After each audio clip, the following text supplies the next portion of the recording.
What's going on, everyone? It is your boy Atari HMB. Okay, it's not your boy. Hey, everyone, it's me, Atari HMB. How is everyone doing today? And I'm glad that you guys were able to make it to the stream. We are looking forward to today's stream, so let's go ahead and and let's see who has made it today. So, what is good? Hey, Mateo DVZ, thank you for coming through. Josh the One coming through. And Roz coming through. Hello, monkeys. Alright, very funny. Very funny indeed. Alright, but I'm glad that you guys all were able to make it in today. Today's stream is just going to be a continuation off of what we were doing last time. Just kind of going over the facts. Examining power scaling from a different level. And just having fun with it, man.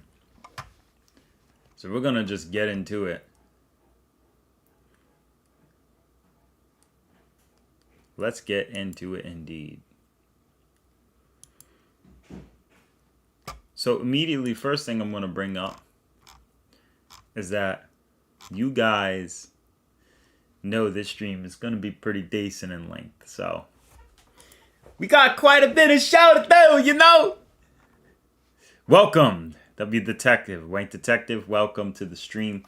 So today, obviously, we are going to be, we are just going to be going in to see. Sorry, I have to yawn. Headphone user warning. A little too late though now. But yeah. So let's just jump right into it. So let me what we were talking about last time. What was the last topic? We were talking about all types of stuff. Well, one of the thing was, we was doing reactions and power scaling live. It's just, it is what it is, you know.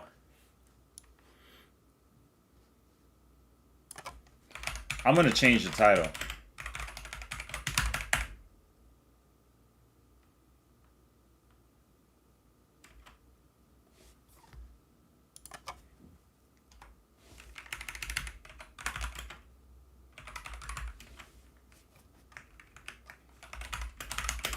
There we go, baby. Come chill live with the best power scaler. That's what the title's gonna be. A lot of people will say, Atari, that's not very humble. I've seen the power scaling community. It's dookie. It is absolutely poo-poo. The way the community goes about power scaling now, I hate it. But yeah, we're gonna jump right in. Potato Fi, how you doing, man? Yo, Wukong, welcome. Oh yeah. Oh yeah. Oh yeah. It's all coming together now. All right. So generally speaking, what is today's topic of the video? So today, we're gonna focus more so on things like this. Macadamia, welcome. I'm glad you are early. Indeed, indeed, indeed. All right, so let's go ahead. Let's get started on this. All right, so the topic of today is just generally, we're gonna focus on this. So the first part of the video is we're gonna focus on effort matters. And after we're done with effort matters, we're going to go into about practicality and the importance of narrative. But let's go into efforts matter right now. So let's talk a little bit about that. So everyone who has been here before, you know, effort matters, obviously, but some people forget to what degree. All right. And we did a conversation on this before. Like we had a whole topic on this. Here's the reality. Yo, Akil, welcome, my friend. Welcome to the stream. And we're gonna talk a little bit about why like effort matters.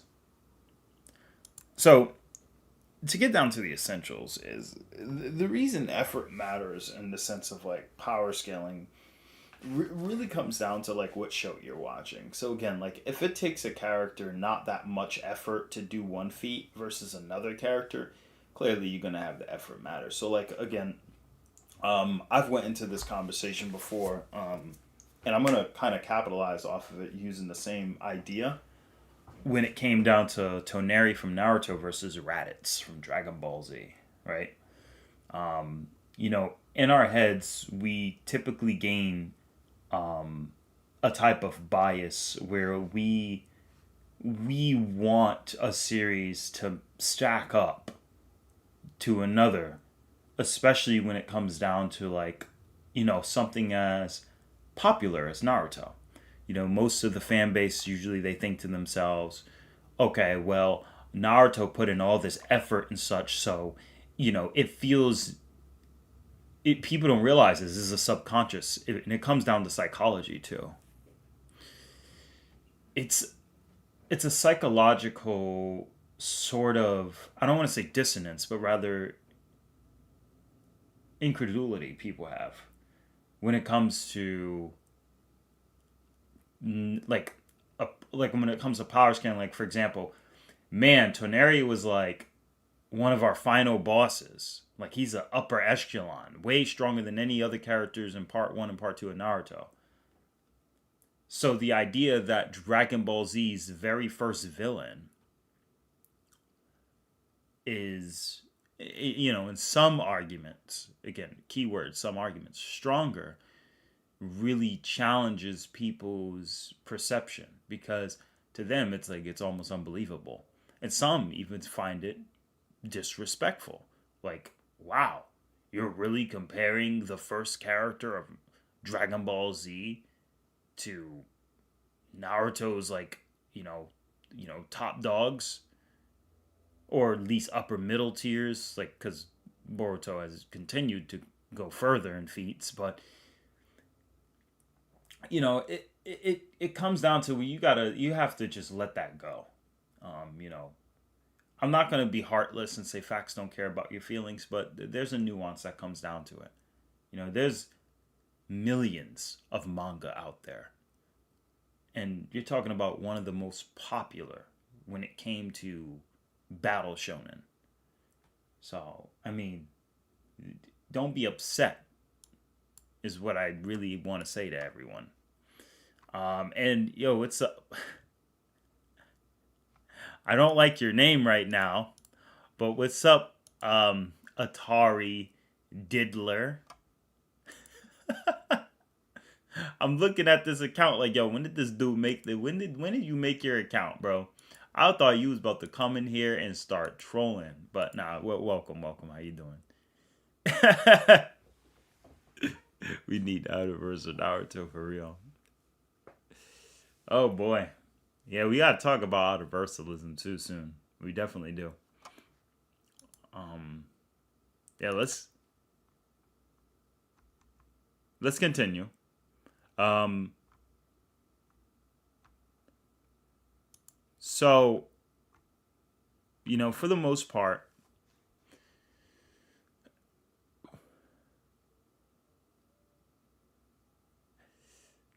oh yeah, yeah, because I was saying, man, I accidentally said that.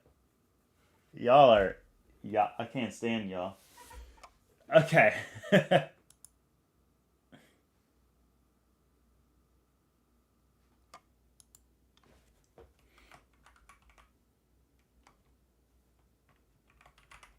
All right, so let's see here. Sorry, I had to answer Harvado on a question, but Yeah, let's get into it. So again, back to like the main idea. What I was saying again, it's like when you come down to like effort matters, man. That is one of the most underrated things that come to any power scaling, bro. And I think I started again with like the whole like you know, this I don't need to highball, you know, either series, you know. Let's, you know, and for the sake of proving it, right? Let's look at it from an analytical perspective. And so let's take a look, you know. Like ants, the people. Jesus Christ, that has scared me. All right, so let's take a look at it from an analytical perspective. And then yeah, let's get into this. So obviously you have the typical fight. So this scene is like very important, right? Because we're gonna be using it just like as a base model. Again, just to kind of, you know, get the point across. All right, so again, then we're gonna examine side by side again. I use the same example because this is the easiest to use. Obviously, extremely impressive. Would absolutely dog walk any other series.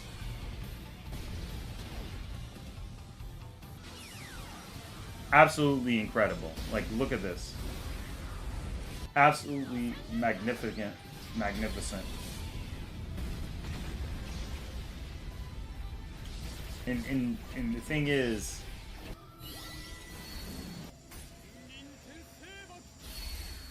so again, I would say something like this.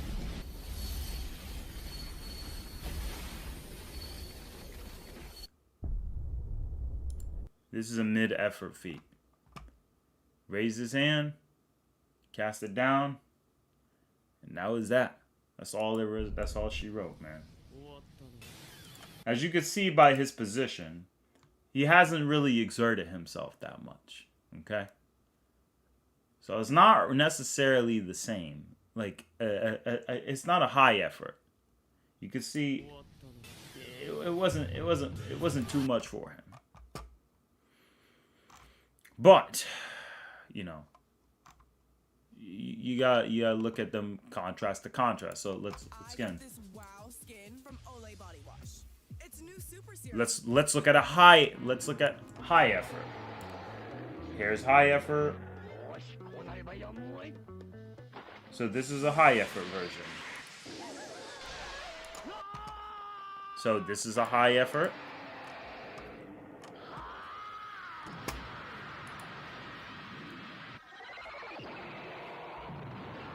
This is him at full power.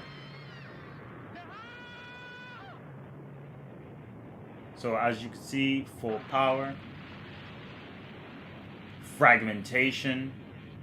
Rocks are still intact, but it's definitely a fragmentation. The yield of energy required for that is obviously greater, but keep in mind, Toneri was, you know, was only putting in so much effort. Roshi was going high end, like he was going pretty ham on that, right? Then you look at this feat. Here's the difference. No charge up time, just realization, casual, and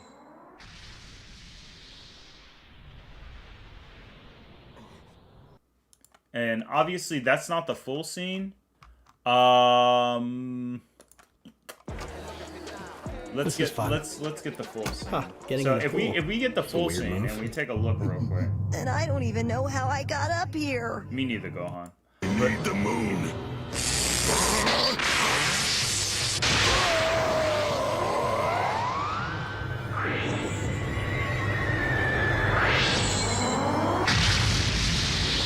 High level energy.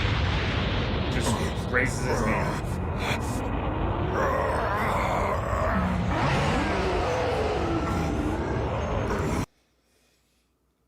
As you can see, there are sparkles, there's mist visible in space, so that's a level of vaporization. There's no fragments. Whereas Roshi caused fragments, this is not fragmented. So obviously, why is that impressive? Well, again,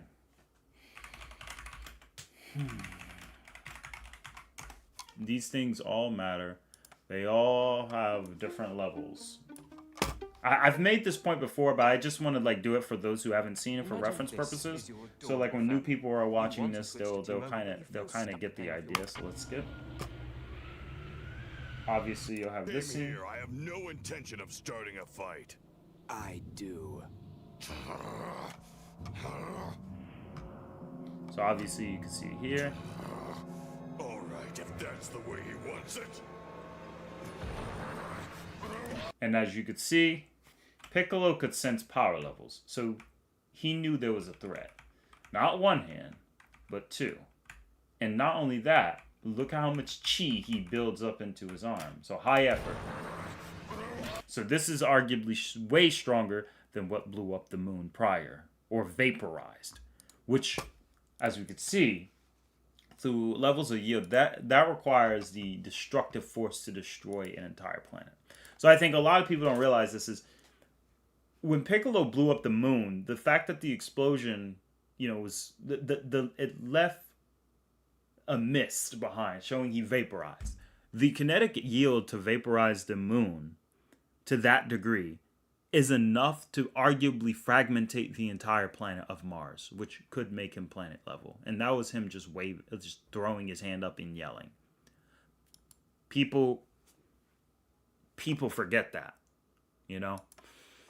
So when you have the same Piccolo, right? It's like, let me just give you an example. Fragmentation is different for like the joules of energy you need, right? But turning the moon into vapor is far, far, far more energy. Like far more energy. Like let me see if I can look up another example. Let's see.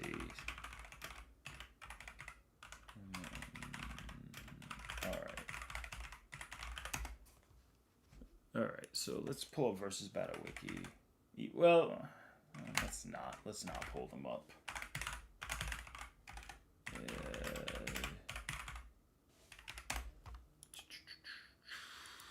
Let's take a look.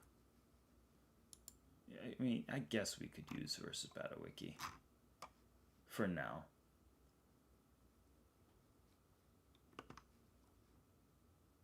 Yeah. I mean, it depends. There's a couple Reddit posts I'm seeing here. But let me check back in on chat, see how everyone's doing. Yo, what's going on, Angel Timmy? Welcome. The One, welcome. Someone recognizing efforts in the power scaling community? Shocking. Hey, man. I did a whole video on that. Absolutely.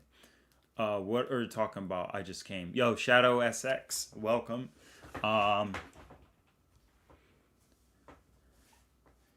Ben 10s.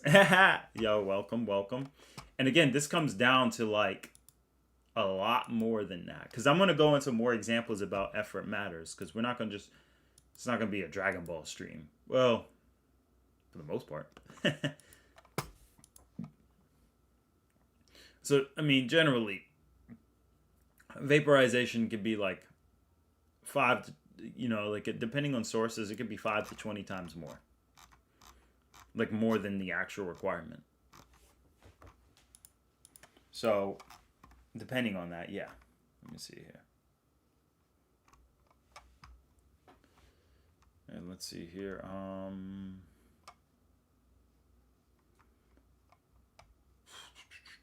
Okay. All right, let's see this.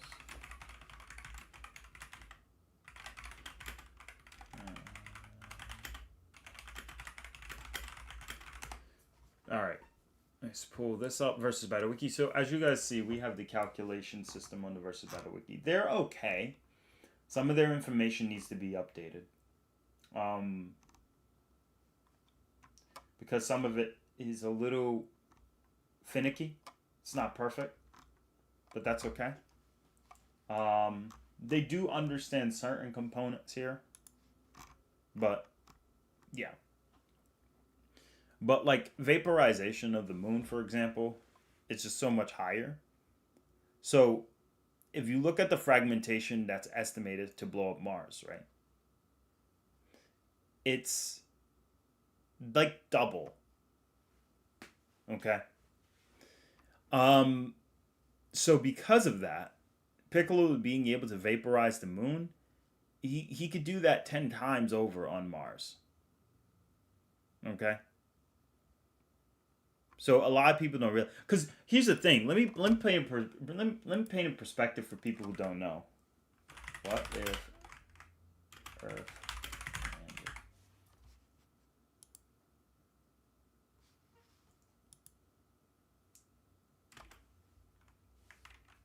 What if moon?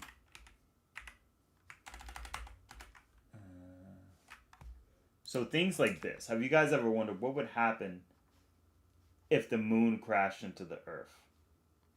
Like, a lot of people don't realize how much damage that could do. You let alone an explosion that, because the explosion is greater than the energy of the moon. So Piccolo was I can't believe I'm saying this in good 2025. Piccolo's feat that he did here. My skin, sensitive and irritated, so I choose Venus Why am I Extra being Smooth advertised Sensitive as? with I skin am soft. not a woman. Anyway, Piccolo's feat here was equivalent. Power is gone now. Without your tail, you've lost your ability to transform. So obviously, to cause vaporization of the moon is like 10 to 20 times more the destructive yield necessary. The reason this is so impressive is because Mars, though bigger, only requires double the fragmentational energy of what destroys the moon and some sources. So, because of that, Piccolo could destroy. Mars is not necessarily a small planet in most standards. It's a general size planet, depending on who you use as a standard.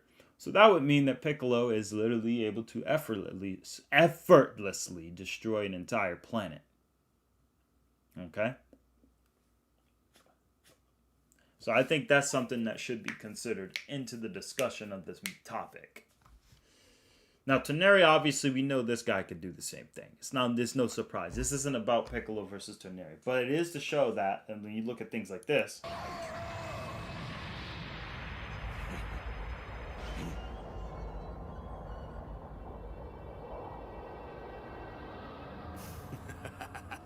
Impressive. You actually managed to singe some of my leg hair.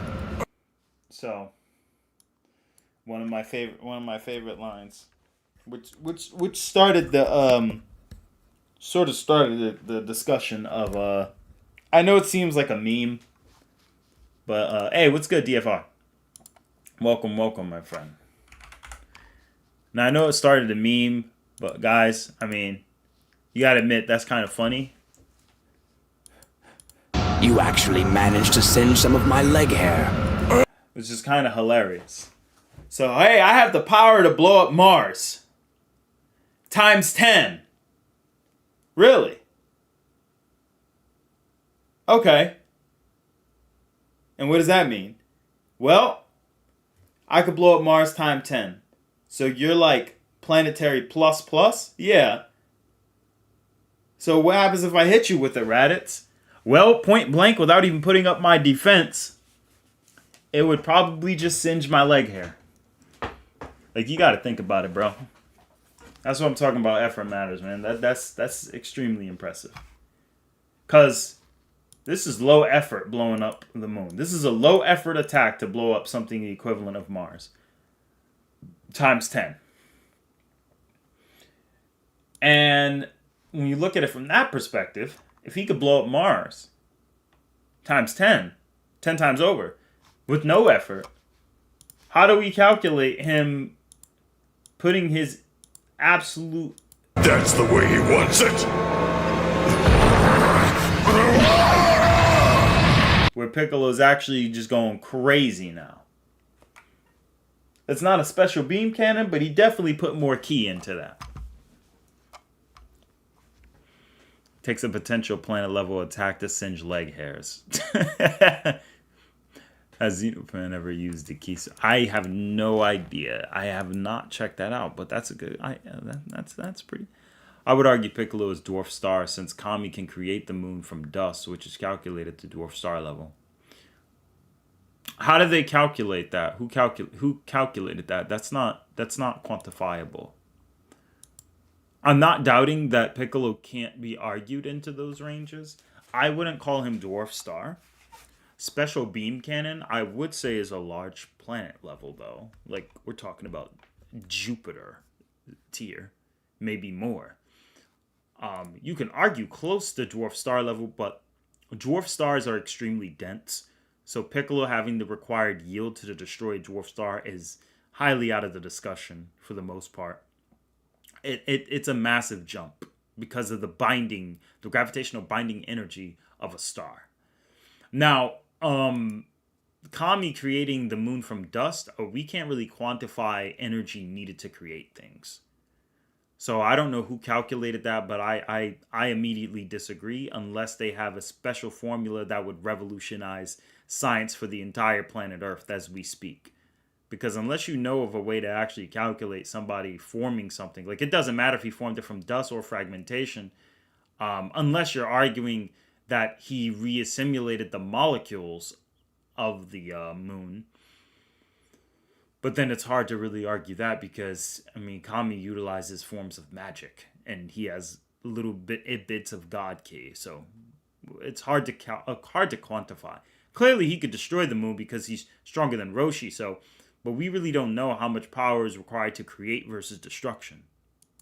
So, because of that, I personally would go a different route when it comes to scaling that. Personally. Because again, I mean, what calculation was used?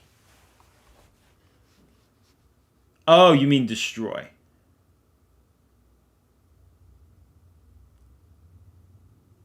Okay. Oh, turn the moon to dust. Okay. All right. Yeah. Okay, that's different. But Piccolo did more than turn it to dust. I think he vaporized it absolutely. So yeah.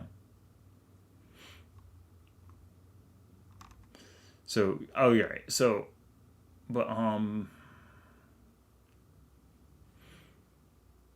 for the most part, if I were to use a solid planet, I mean, I would say it really depends. But like, again, the amount of energy it takes, like the fragmentation, let me give you a perspective, guys. The fragmentation you would need for destroying the Earth compared to a dwarf star, do you want to know the difference? It's up to 10 million times difference. There's like a 10 million times difference. So again, I would be cautious of that. I would be cautious of that. Because even Saitama's feat, even if you had moon level abilities, even fragmentating the moon is enough to perform Saitama's feat to take all the gases off of Jupiter. In fact, I think you need even less. So, because Jupiter is not very, like, removing the gases, it's not the same. So, you know, it's... It depends. So, I mean, I guess it depends, but let me see what Chess says. Well, I probably wouldn't say less. I mean, it depends on what gases you are moving. The way Saitama violently did that, you can argue that his to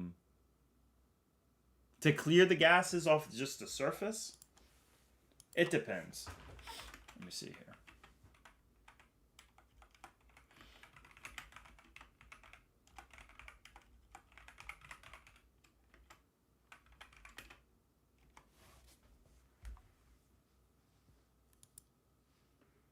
Where do you scan Cell Saga, Vegeta, and no of Zaro?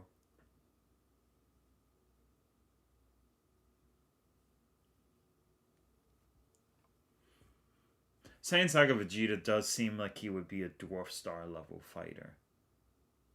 But that's just because power levels don't scale linearly. But I would say Saiyan Saga Vegeta is I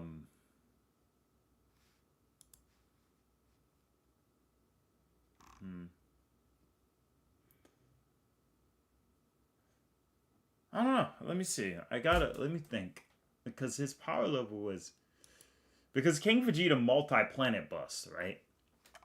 But the planets King Vegeta destroyed, even if they were, like, big, like, Neptune and such, the energy to destroy, let's say, a Neptune-sized planet and 2 Earth-sized planet still wouldn't come close to, you know, destroying the dwarf star, in my opinion.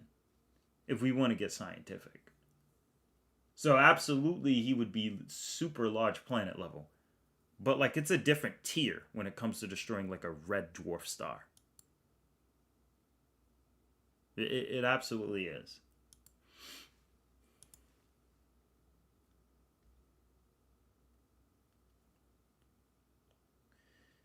Roshi's kinetic energy to destroy the Earth. Who did that calculation?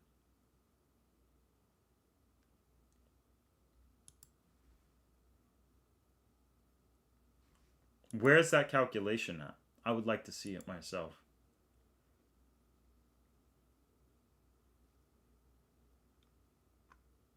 Because again, that's a very big number.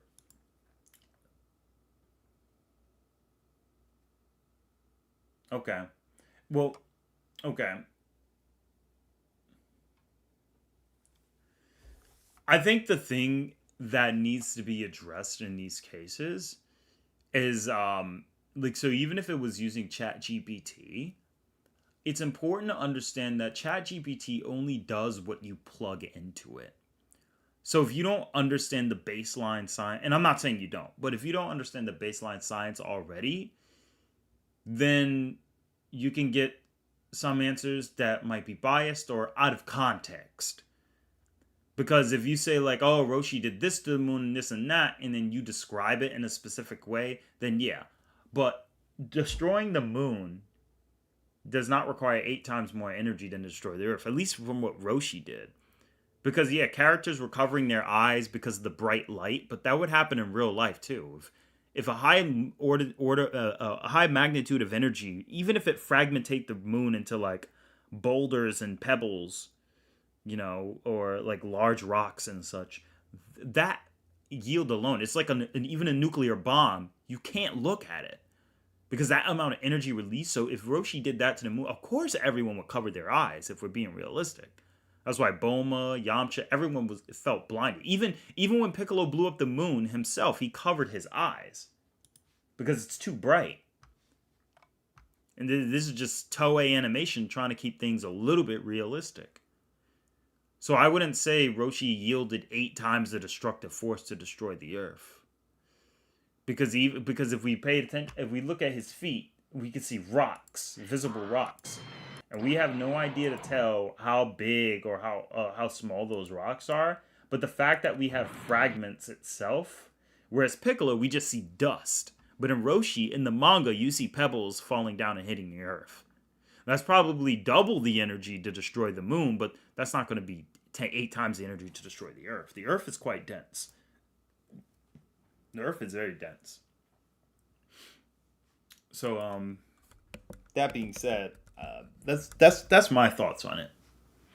Oh, my fault. I checked again. Okay.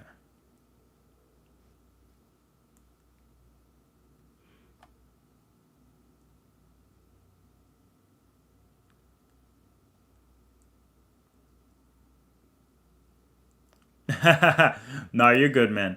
No, there's nothing wrong with using ChatGPT to like find the source and the methodology to do it yourself is better than to have it do it all together. Because if it does it by itself, it could mess up things. You know, it could mix match. So that's why it's not bad, but you know, the reason why it can't be used versus real sources, because some people will plug in numbers, grab a formula, copy and paste it to Versus Battle Wiki to try to convince them that Luffy is star level, and it's like, all right, relax. Whereas it's like, okay, here are the variables that we are considering in this factor, you know? It's a lot different.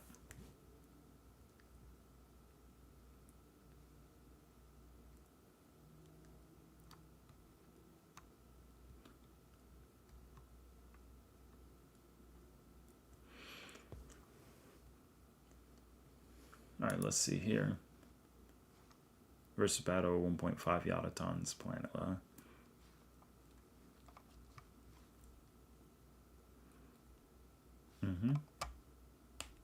One thing I thought though, all right.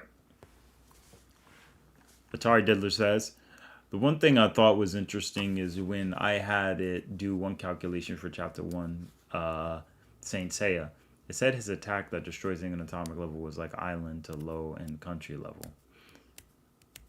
That is true, because the thing is, I one time was getting a formula, right, from AI in order to calculate molecular binding energy.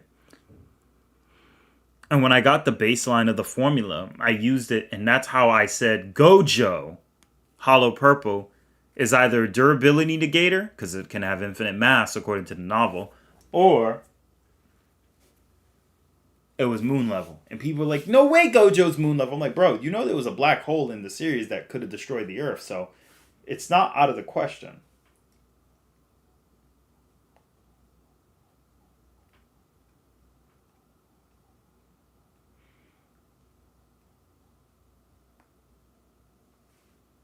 Oh, that was your... Yeah, good. That's good. But, like, you now know that the way you destroy the atomic bonds of something plays a heavy factor in energy. And that's just something you kind of already know because, again, look at this. Atomic bomb.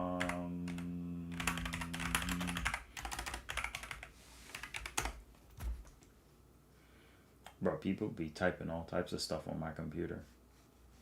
It's a shared computer sometimes. But we'll see. Why'd I say I'd man the grill? I don't man things. As you guys will see from my recommendation page, I get a lot of random stuff and gaming stuff. I need burgers. All this gaming stuff, bro. I need to stream games more.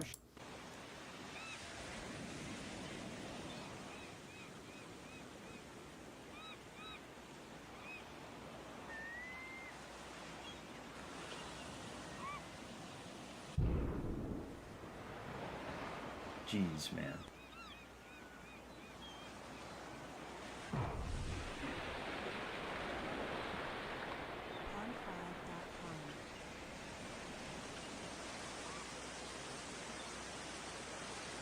That's incredible, isn't it?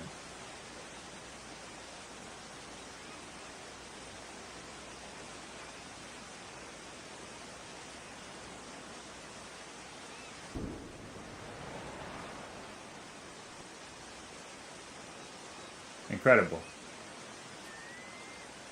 Which goes to show you that explosion is crazy. Okay, how many?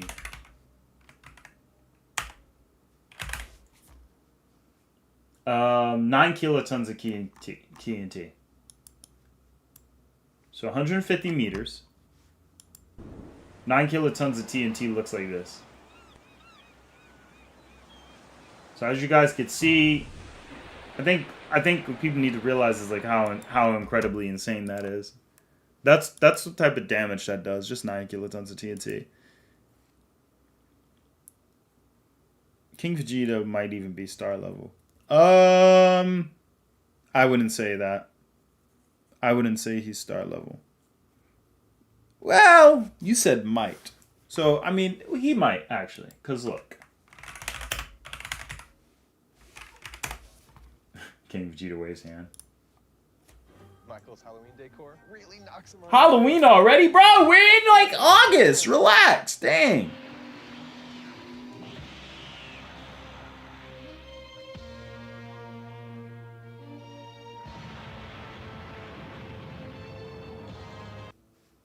So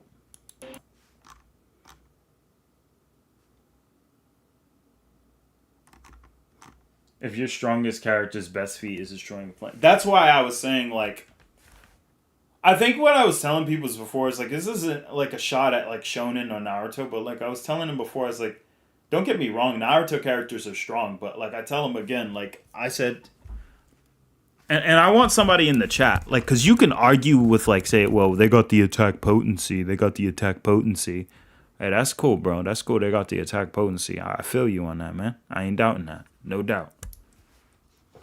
But show me them doing this. Look at it again. No effort. This is low effort. So when versatility said could be, might even be. The key term is might, but look at this again.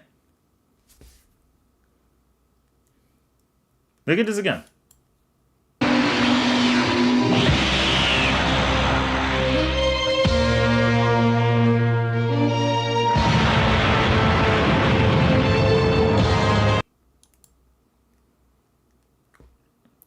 The fact that the explosion fragmented the planet, and look at the fragment. So that wasn't just fragmentation, that was pulverization to vaporization. Given the nuclear energy involved in destroying and detonating an entire core, it's likely it was a vaporization to some degree. Which indicates that, yeah, he's like just a couple more multipliers and he can get to like Dwarf Star, you can argue. Because you got to look at the space between these planets. They look close, what they are. But these are large planets. Given the pattern and the way the planet is shaped, you can even argue the color. You can make argumentation that these are like Neptune-sized planets. Because they do call Earth a small planet. So, I mean, if you want to go there, we don't really have a quantifiable size. So even if I just assume those are 3 Earth-sized planets, it doesn't matter, man. The sheer destructive energy required to just wave your hand and do that is insane. And you can't really say it's an outlier of a feat because then you got this. Let's get this workout. Let's crush it. Co-pilot, how's my squat looking? I'd suggest keeping your core tight. Now I suggest stop showing me these damn commercials.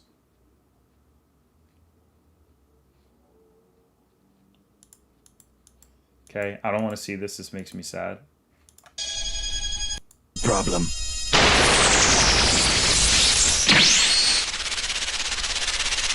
Lemlia, my darling.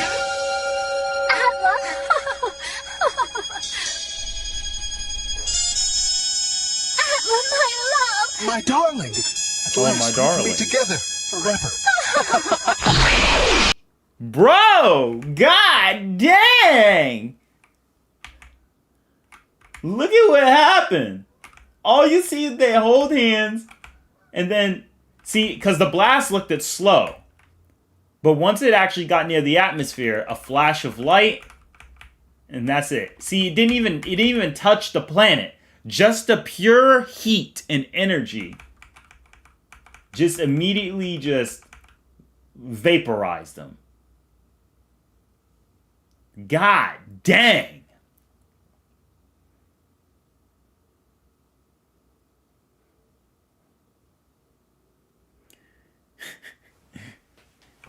Dang, bro.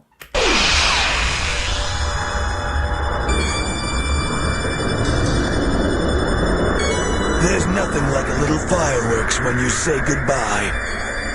Huh, they're mine too. Nice touch. And the way Raditz is looking at it, it kind of gives the impression he could kind of do that too. I mean, Nappa, which, based on what we saw with Piccolo, yeah. I think we've made the universe a cleaner place today. Arlia deserved what they got. I just hope Earth is a lot better than that planet. It will be. Earth has the Dragon Balls. Here's why people need to realize something about Raditz, okay? I mean, Nappa. Not the Team 4-star Nappa. YouTube, you keep showing me these ads, man. I'm gonna... Get a shade that serves your skin. Oh my god. What are we watching? Chat! Help me! Okay.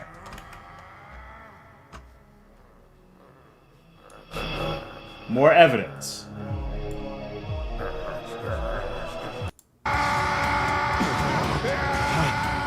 I've never felt a power like this before.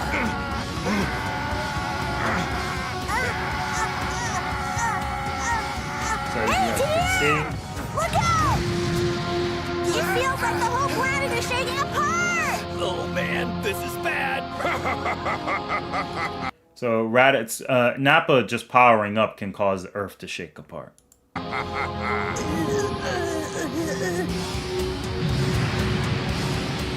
He's causing mountains to crumble. Get up! Stand firm, Gohan! I said get up! Now do it! Don't let yourself... Causing the planet's magnetic poles to react.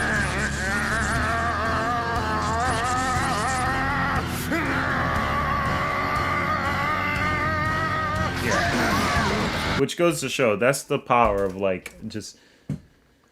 It's ridiculous. Now let's talk about another low effort feat that we see in another fiction. Another character who does low effort feat.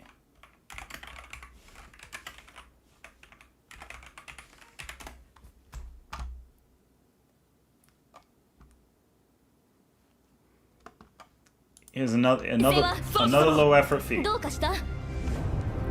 大変です。キングがあのセボルデゴードが城の前に現れました。 Why is this low effort? Because again,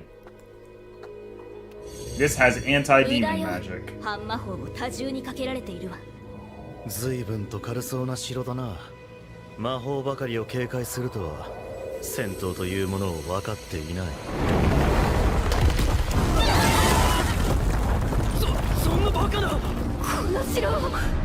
I know, like, people think, like, oh, that's not that impressive. Bro, it's anti-demon magic, bro. And then also on top of that, you have to think about how much a damn castle weighs, my guy. And again, like, it's just the fact that this is absolutely zero effort. Like, he's not trying at all. Not even using an infinitieth of his power, and depending on how much...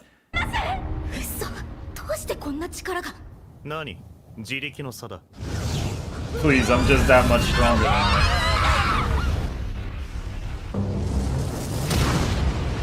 you. Bro, I don't care what nobody says. That's like this dude, yo. He just pulled a Michael, like the dude said, "Oh, let me pull a Michael Jordan commercial on your ass." Like he just became a Harlem Globetrotter for a damn. I know, like people like, "Oh, that's not like a planet, though." They shut up. The castle is more durable than a planet if you read the novel, but it's the idea that again, extremely low effort, and he's just like, bruh. The fact that he just does that.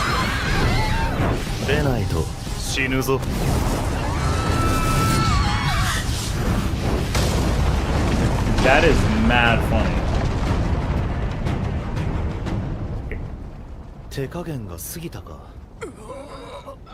Did I go too easy on him and nearly killed every last one of them? Keep in mind, his heartbeat literally Hawkeyed somebody, so that's what I'm talking about. Low effort. Again, low effort when you understand what this guy could do. Like, have you seen what the stuff he does? Again, low effort. Spinning that castle like a basketball. That's what I'm saying. Why the best scaler gotta downplay Naruto stuff? Hey, yo, T. Cole. Let me tell you something. Hold up. Listen, my brother. I'll tell y'all straight up. Okay, let me up the mic. Ain't nobody downplaying no Naruto verse, bro. Okay. Ain't nobody downplaying Naruto, my guy.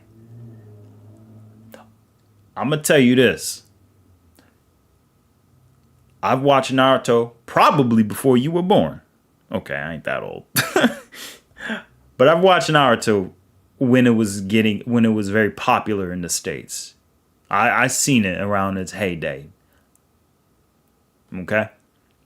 My thing is about Naruto is just I've dealt with a lot of me and Andre have been around the Google Plus community for a long time. Before anyone else in the entire chat, at least as far as we know of. And it's full of a bunch of... There was so many Naruto wankers and highballers all over the place. All over the place.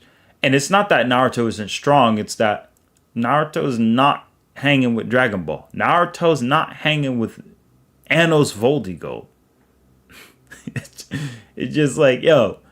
So when we say like, yo, Naruto can beat like Luffy, I'm like, all right, yeah, you could hold that, I guess. I mean, you could debate it, but like it makes a little bit more sense. Yo, Naruto will beat Kill la Kill. Naruto will beat Akame ga Kill. Naruto will beat hundreds of other shows. Rosario Vampire. Naruto will beat them too. You could keep naming different shows. Naruto, Witchblade, Naruto can slap them. Like, okay, Naruto can fight even against Trigun characters. Naruto could fight Inuyasha. You could keep going. And it's like, yeah. But Naruto don't gotta be the strongest to be one of the greatest shows of all time. I think that's something people forget. Naruto don't gotta be the greatest show of all time. But at the same time, like, I think the thing is we talked about this. Me and Harvado talked about this. We place value on a show based on how strong a character is. And that's the one mistake the power scaling community messes up, my guy.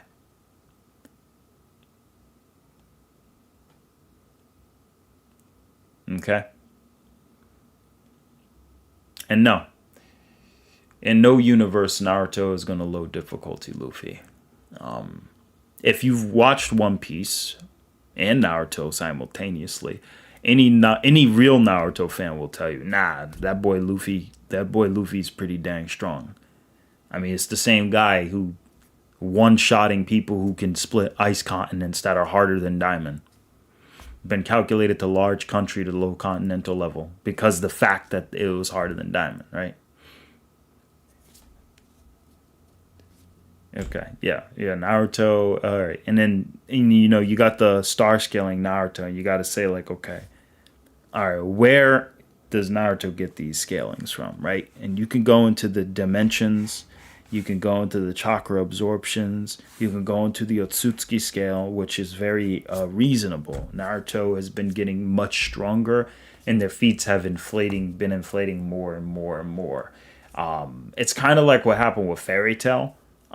Where Fairy Tail was a little wonky, and then when other material, as Harvado informed me, other material came out and side comics and manga, side stories kind of elaborate on the high-end scaling a lot more. So then you get a little bit more like, okay, we got a little more support, right? So, you know what I mean?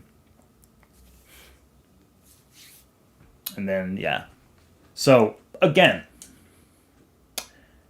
Naruto don't gotta be downplayed. He can hang with the best of them, obviously. He's the top 3 for a reason. And he's one of the big 3 for a reason, But again, that doesn't mean immediately like,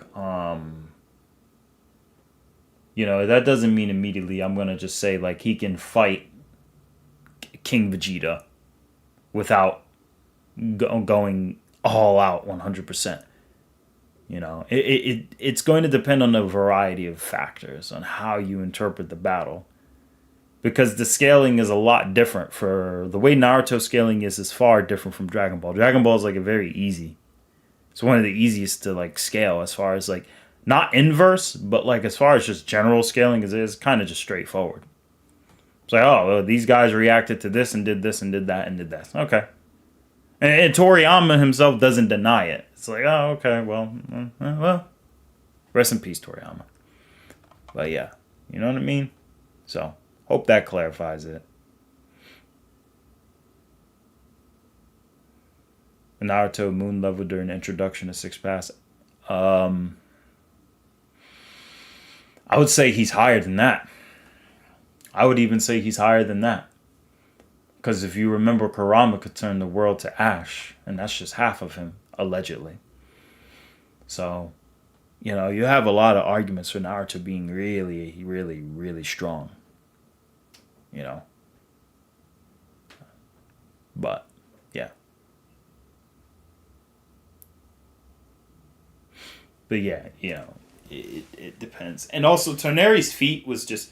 But again, Toneri's feat is impressive. But don't mistake doing something like this to doing something like this. You know? There's a big difference. There's a big difference. You know?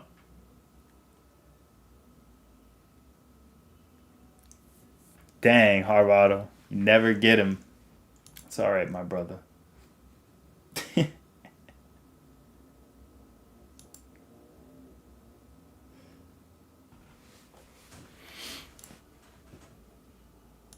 You know.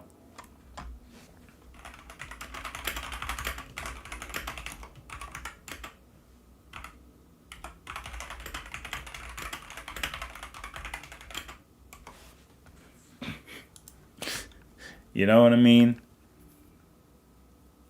Oh yeah, absolutely. It's medium effort. It's a medium effort. It's a medium effort feat. It was casual. We pointed out it was casual because his reaction afterwards, he was just smiling like, okay. But even then, again, you cannot compare cutting the moon in half to blowing it up into vapor. Because Toneri cutting the moon versus versus Piccolo vaporizing it. It's like 100 times difference, maybe even more. Like, how much is the difference? Like, let's ask ourselves that, right? And again, this isn't about Toneri versus Piccolo. Just like kind of getting like the point, like why I personally wouldn't like. I just want to clarify. I'm not downplaying Naruto. But I'm just saying that the feats they do are not going to be in the same discussion as you're going to have with Dragon Ball, which has always been a wonky series since the beginning. Koyama himself said that. Like, Dragon Ball is like really ridiculous.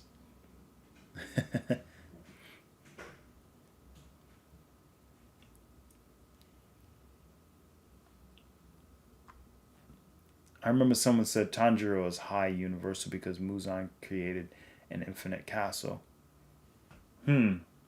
Well, Vent, here's what you say to them. That's awesome. How consistent is that for the story? Does the story lead you reason to believe that Tanjiro, through a listed series of arguments and evidence, can realistically destroy an entire infinite-sized universe?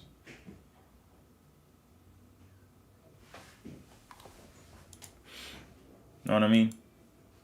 Gotta ask yourself these questions, my guys.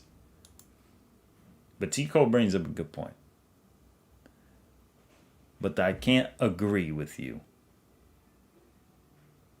I cannot agree with you that Toneri is going to wash. See, let me educate y'all real quick, okay? Tico is bringing some life to the stream. Let's go. Let me educate you real quick, Tico, real quick, brother. So first of all, when you use the term wash is a term we use as in easily. We usually use that terminology as a slang term to mean somebody could easily defeat. Now, I'm going to ask everyone in the chat, guys, I don't want no bias, and I want Naruto fans as well, but I want you guys who have seen the same series as I have seen, and I want you to tell me, not just based on this, right? Which has which has been proven to be a vaporization feat. Okay?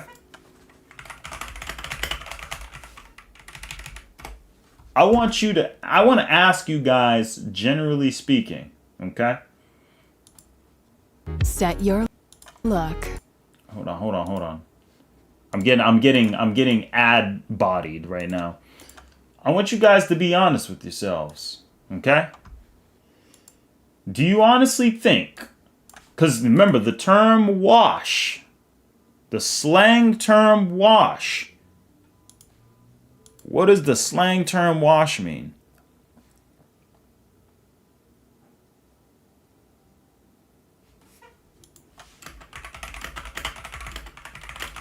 Okay?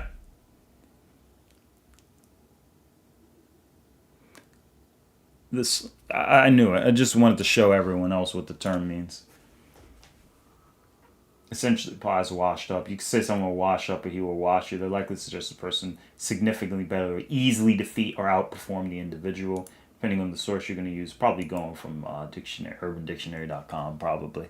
But the bottom line is, when you use the term wash, my guy, you're insinuating that this guy, Teneri, could easily wipe the floor with a guy who, without pretty much any, with a guy like this, who pretty much just said, oh yeah, the moon is the cause. Well, guess I better destroy the moon with about approximately 10 to 20 times the force required scientifically to destroy the planet Mars. Moon. So, you know, again, let's look at it. I'm not going to say none. Let's look at both. Because both are casual. No excuse. Both are casual. Let's look.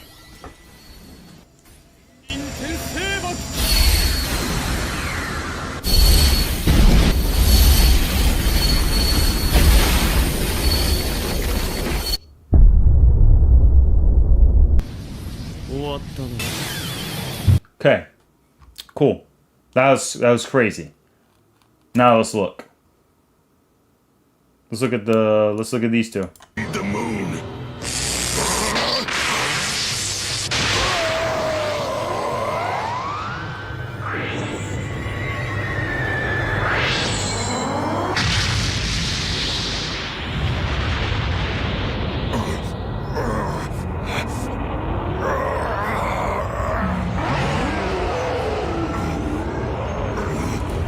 Results. Results. Results. Results. Results. Results. Results. Results. Results. Results. Results. And you gotta remember, don't backtrack now. Don't backtrack.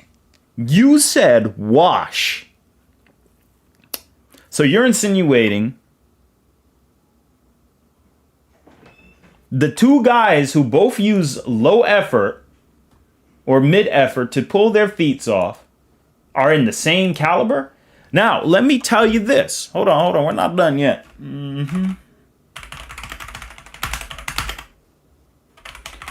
Let's go by the V-Jump guides. We gonna pull some numbers up in here, baby.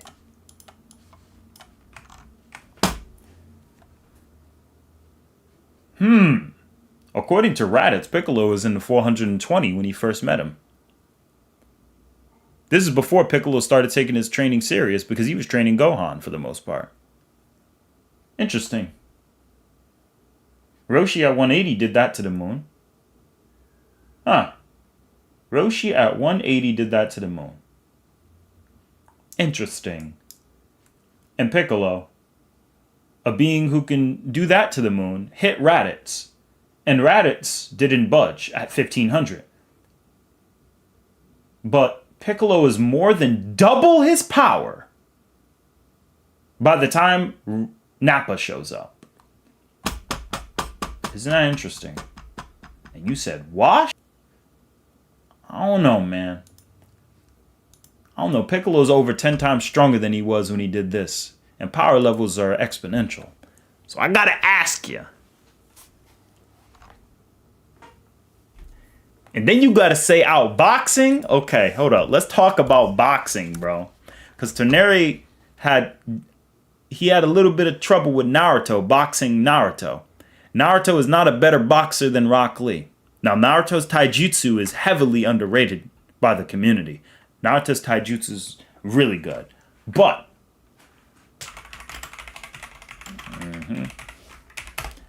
you want to talk about outboxes? Outboxes, my boy? I don't know, man. Let's take a look at this. The greatest martial artist the world has ever known. Goku. I don't know, man. Goku is beating guys with hundreds of years of experience. And this is just the beginning. And Piccolo is relative to him. I don't know, man. That's a lot of skill. That's a lot of skill. And Goku has fought ancients. Goku has fought ancients in martial arts and beaten them. Don't believe me? Did you guys forget about this? I don't know, man. Goku's skill is ridiculous. I'm just saying. Goku could fight ancient beings and such and do pretty damn good. So I don't know about Toneri. If Toneri is if Toneri is versus Naruto, when it comes to Naruto and Goku, even if we steel man them to be the same level, Toneri wasn't doing much better. You know what I mean? So I wouldn't even use that as an argument in terms of raw combat. You know, bro. And then speed scaling, that's also debatable. Goku has dodged lasers when he was a child.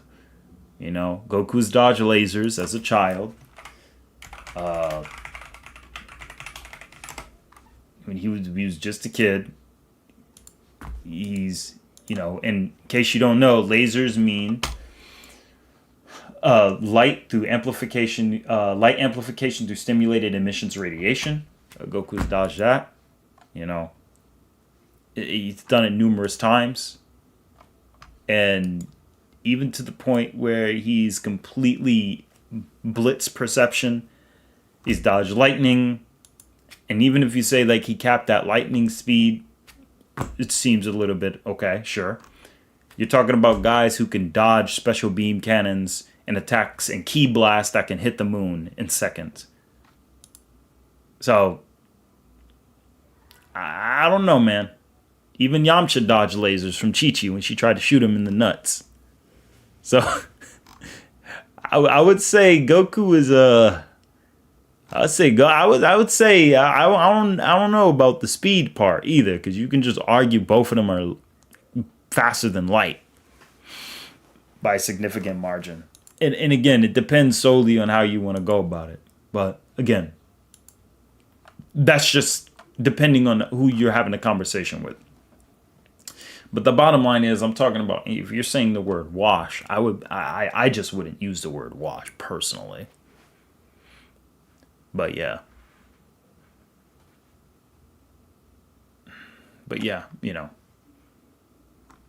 Yeah, all right, so let's read the chat.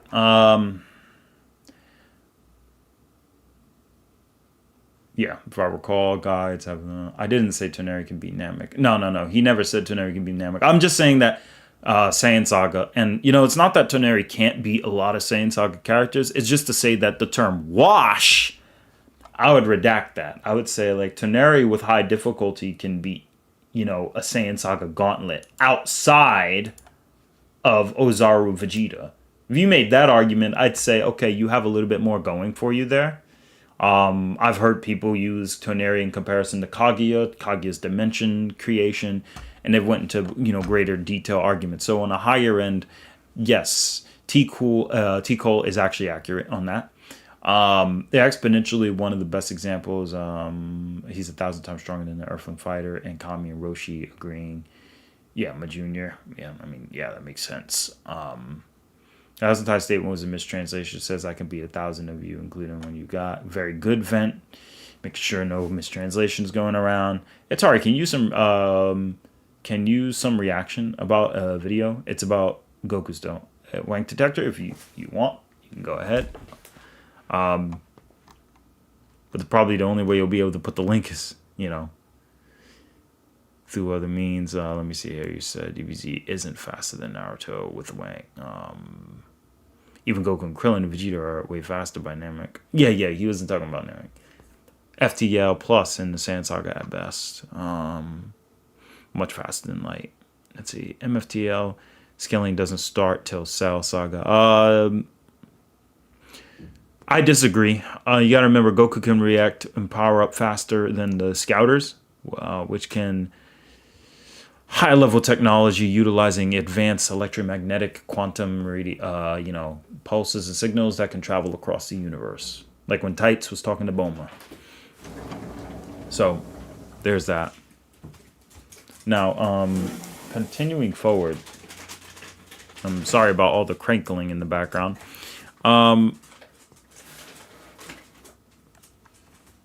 It depends solely on what you guys are going for. Like, because you can go into a lot of arguments. Goku is massively faster than Light, though. That's without question. I can make different arguments for that based on him traveling Namek within the due speed he did. Just straight power scaling from prior arcs where he's already been faster than Light. Even with linear scaling, you can argue that Goku was faster than Frieza's striking speed. So before Frieza could strike Vegeta, Goku already arrived, and Frieza was going to deliver the finishing blow. So yeah, there's a lot of things about that.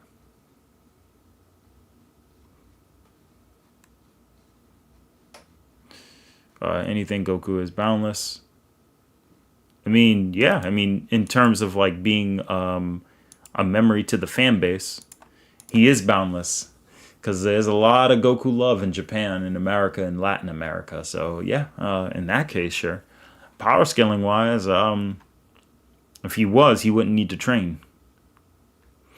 And if he was, you would have to find evidence that Goku doesn't need to train anymore. And then at that point, So yeah.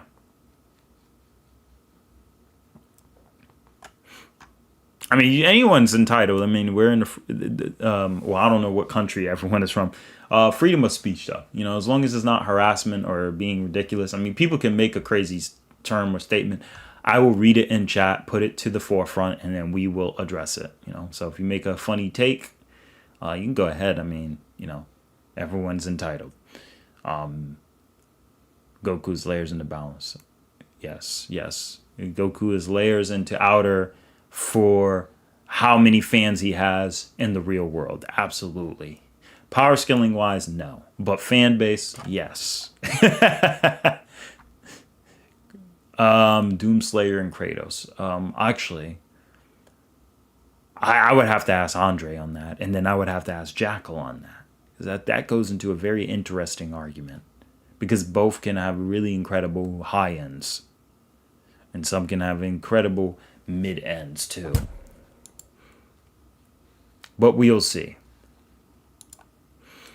Goku's strong, but Z Goku can't beat the big three. Ichigo Solo's DBZ Goku. No. I heavily disagree with that. T. Cole.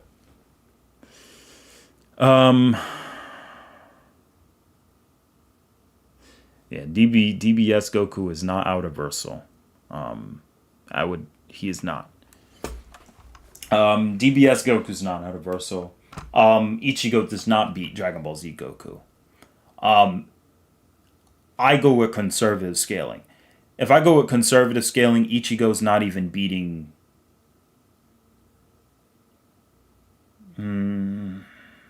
Ichigo will not beat Namek Saga Goku with conservative scaling. Okay? That much is just clear.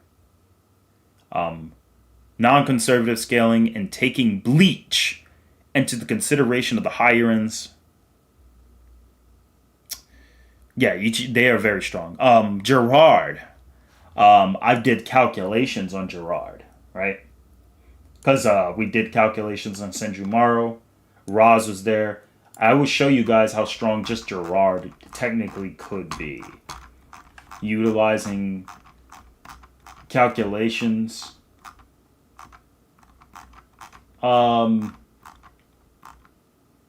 Gerard, with 1% of his power, would be able to destroy, and this is through calculating Senjumaru. This is not wank. This is reasonable. Gerard would be able to destroy this. Okay.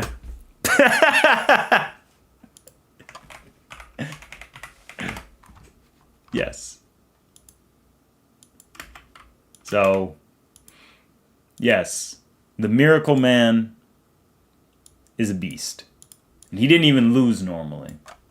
So, this man, 1% from the calculations, could obliterate, with a single strike, could obliterate V.Y. Canis Majoris. This man right here. Okay? Alright. So, it's within reason. So no wank to that.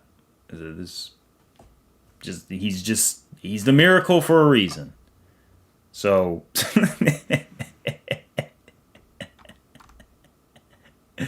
so if you said he could defeat the Saiyan Saga, yes, that's different. That's different. Bleach has the speed to back it up. The speed feats are a lot more, has a better foundation in Naruto in terms of that.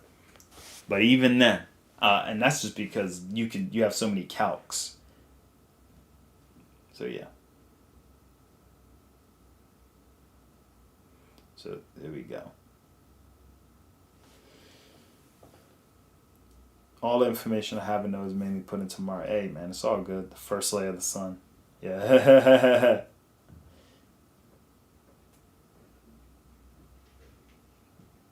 No. T-Cole, Ichigo would not... T-Cole, I think you're underestimating DBZ.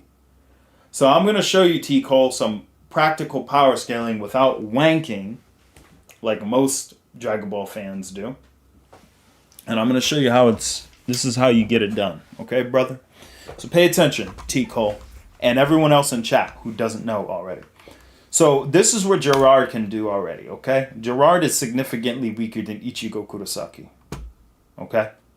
Especially by the time he goes True Bankai. The key factor here is there's a lot of things to consider. You know, Yuha is utilizing instability and removing the linchpin. He's not blowing up the Soul Society. This has been discussed on many threads. Many threads have discussed this. Ichigo is very strong, easily could be considered into the cosmic levels of his actual attack potency and power, probably could destroy an entire galaxy. Who knows? Maybe even more. But to say that he can blow up the entirety of all of creation into Garganta and much more, the Preceptem world, all of that, no. The idea was Yuha was going to basically he is the linchpin. He removes the linchpin that keeps everything stable. It's like I said, I can create 5 different houses and I have a self-destruct button. I now have possession to the self-destruct button. I probably can destroy one house or a room, but I can't destroy all 5 of them in one attack, which is something that I'm saying I wouldn't say Yuha can just sit there and destroy everything in one attack. I mean, do you guys think he can, based on the narrative and story?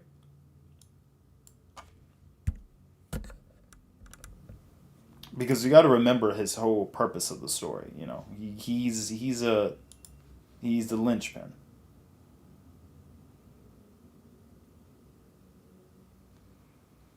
And, you know, Ichigo destroy his cosmology or significantly affect his entire... Absolutely, Tico. He could affect it. But even then, here's the difference between the Bleach scaling and Dragon Ball. And I'm going to tell you. So, Dragon Ball scaling is like, it's very obvious what's going on. You know, we get an idea of what's being impacted.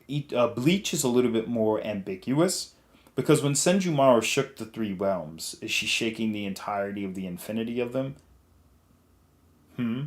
Or is she just shaking the worlds that are linked together, where souls and such go to? You see what I mean? Because it doesn't really give us incentive to believe that she's shaking absolutely every single aspect. The Dangai, yes. Mundo, yes. The Ningenkai, yes. The Soul Society, Serete, yes. Is she shaking Muken, which is infinite? I don't know. They don't tell us. They say the 3 worlds. But the 3 worlds encompass different dimensions. Yeah, the whole idea of a dimension is this a different measurement. Dimension means measure. So when you have a different dimension or a pocket dimension, you have a pocket measurement or a different measurement that's located elsewhere. Okay? That's like if I shook this house where I'm living at and I say, oh, well, I guess I shook the gas station down the street from me. I mean, it's all in the same state or city, but they're still separate, you know? So, I mean, again, it depends solely on how you want to really look at it. You know, there's different levels you can look at that from. There's a lot of perspectives from that. From what we know, it's more of a hacks structure feat. So is Yuha. Now, hacks don't care about AP. So at the end of the day, would Yuha have a low multiversal influence? Yes. Okay. But it's not the same as... Here's an example. And here's why I say Ichigo is not going to beat all of DBC. This Charmin Ultra Soft Oh my gosh, guys. Now you see this blue bear, Charmin? She will solo Ichigo and Goku. Okay? So I don't care what anyone says. She one-shots. Okay? She's comparable to the one above all. So let that be. It's no ordinary square. Charmin Ultra Soft. Well, that... That's funny. Ichigo scales to the opposition's hacks, though, and many Bleach characters scale to their hacks.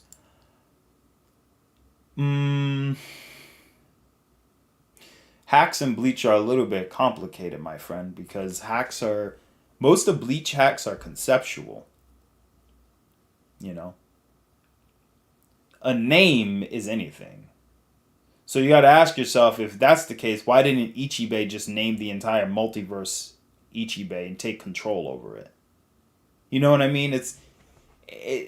Scale to hacks has to do with some context. Because again, it's like, well, I scale to the... It's like, it don't matter. But bro, you're using a self-destruct button. Okay? It's the same thing with Kaguya. It's not saying they aren't super powerful, but it's saying it's not the same as this guy. It's not the same as this guy or this guy. You see, these two... Let's get rid of these. These two guys are... The way they destroy something is through actual attack potency and yield. So when you look at Anos Voldigold and you look at Vegito, it's not the same as Yuha or even Kaguya destroying their dimension or destroying numerous dimensions, even if it is separate. And the reason this is because there are specific components you can use when it comes to scaling. So, I mean, you can use yield of energy.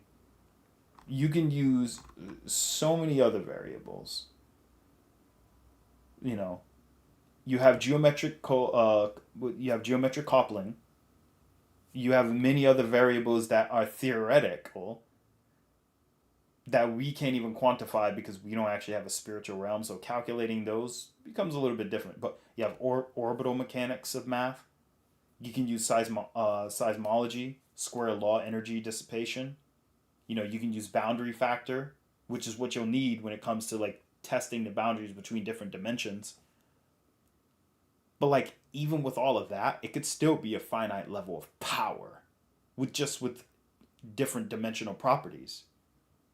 You can have temporal properties that can, you know, cause quantum level and subatomic effects to other dimensions and such. That doesn't need to necessarily be universal. I think that's when we start getting into the nuance of it and realizing that, hey, you could still be really strong, but like as they say,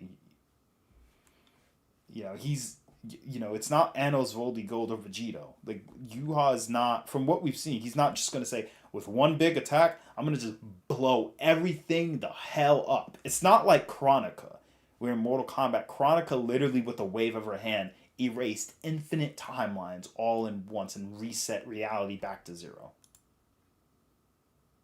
I don't know if you guys remember that. I know Roz remembers it. I remember it. I don't know if you guys remember. Look. Chronica. Oh, yeah. Who is looking at it? Okay. Resets the whole.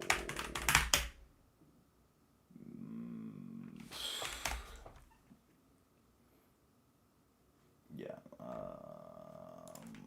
Chronica Final Fight MK11. Let's see here.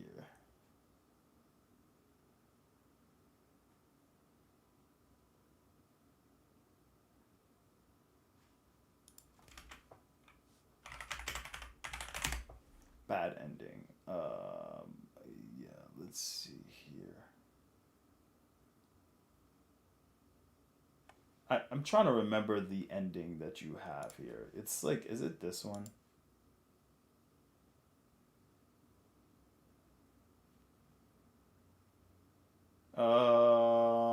Yeah, there's literally something she does here. Yeah, she literally destroys it. I forgot. The realms will not fight your endless wars. Fight me further and your friends are lost. They have no future unless I create it. The future you offer is not worth living. It will not come to pass. That's not the line, but there is a point where you have like let's see, Chronica MK11 all endings. So basically, like, just to kind of give you an idea of like, this is like to give you an idea of like different things.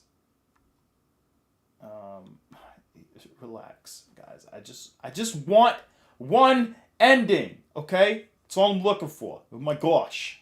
Love was nearly lost. Oh my god, here we go. Pizza Hut commercials now. Hi, I'm Peter.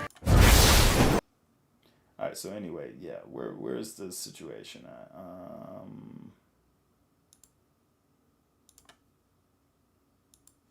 History rewinds, giving way to the new era. No!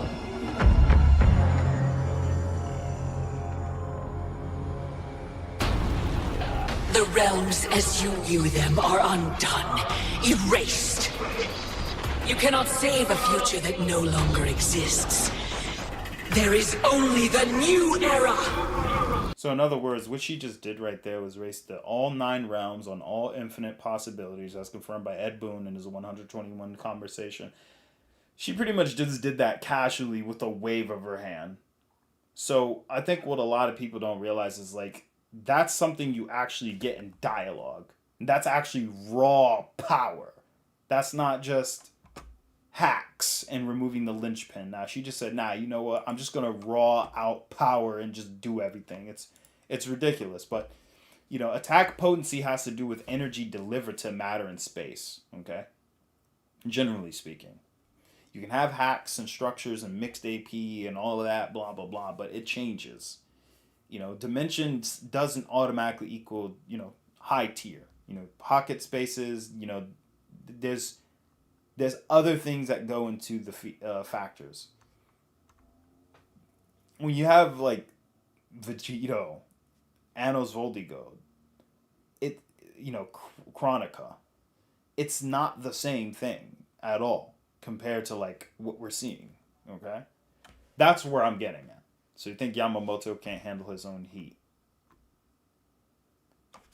Again, T. Cole, you saying you think Yamamoto can't handle his own heat. Okay. I'm going to show you the problem with that argument. Here we go. Spoiler alert for those who didn't see it. I'm going to prove my point. 挽回。発火の咎め。痛いのは怖い怖い怖い怖い。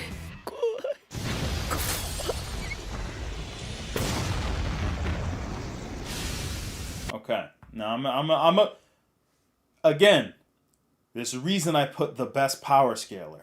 No, I'm just kidding. I'm only just doing that to get more people to come to the stream. I'm not the best.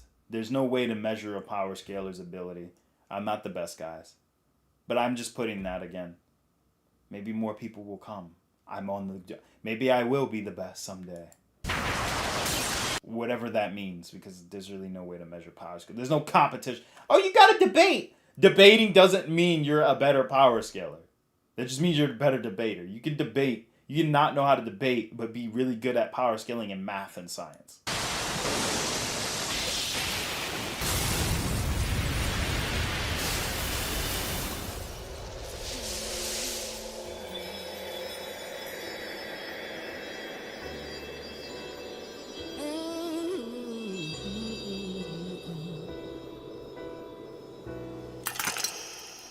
Yeah. See that? Now I'm show you again. You think Yamamoto can? Yeah, nobody said. Yamamoto has been alive for 1,000 goddamn years, my guy. All right. So it's not that I'm saying they can't. I never said that as an argument. But there are nuances to how a character scales to their hacks. They could scale to their own heat. They could scale to their own strength. Let me ask you this, T. Cole, and everyone else in the chat. Can you punch as hard as you absolutely can and not feel your arm socket nearly come out? You know, so it's the same situation. Byakuya came through. First off, I think that's more impressive because the fact that Byakuya could sit there and grab something that's lower than absolute zero is ridiculous. But the reason I say you have to be careful on the nuances and like saying like Ichigo is like gonna like I don't think Ichigo beats all of DBC. Not of DBC. No. Because you have this guy. I don't think anyone in Bleach is beating this guy. You know, and it's not out of bias, it's out of the fact that he's just stronger. That's all there is to it. There's nothing else to say to it. You know what I mean? That's my thing. That I have insane durability, endurance. That's my main thing in boxing. Yeah, not you. Yep, exactly. I recommend Goku Fighting Style God of Martial Arts. Event. Ichigo and Yuha and Aizen beat everyone except Vegito. I said earlier, Vegito is strong. Hey man, I appreciate it. But that's not the only thing. You gotta remember this. We can't forget this. It was disgusting and disappointing that after all the people you absorbed, that was your big move. You don't dare mock me! I mock you! Yeah! Now I'm gonna bring up something else while this feud is going on. Now that's more like it! I knew you had it in you, Boo! You'll pay for mocking me! The price for you doubting my status as the greatest fighter ever is your life!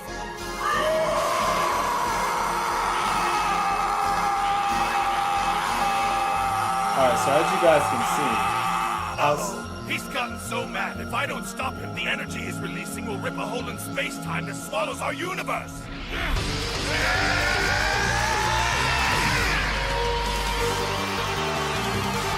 Before we continue, let's just read what this has to say. So this originally says, another dimensional space. Overwhelmed by Vegito, Boo went into a frenzy of rage. This caused distortion to appear in the space around him. It seems that it was because of this power that Boo was able to escape from the room of spirit and time. This space would engulf the living world and would annihilate the universe. Okay? Or in other words, if you don't want to say annihilate, you can always say erase or destroy, which is the actual term. Okay?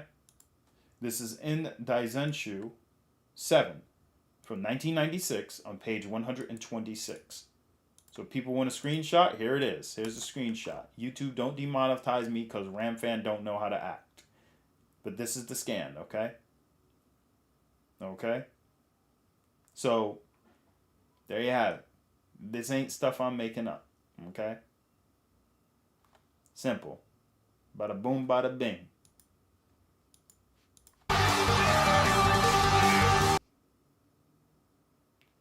Yes, Buhan can get any higher. Absolutely. And it's all about English it's all about reading. Boo was able, it says this space would engulf the living world and would annihilate the universe. Let's watch.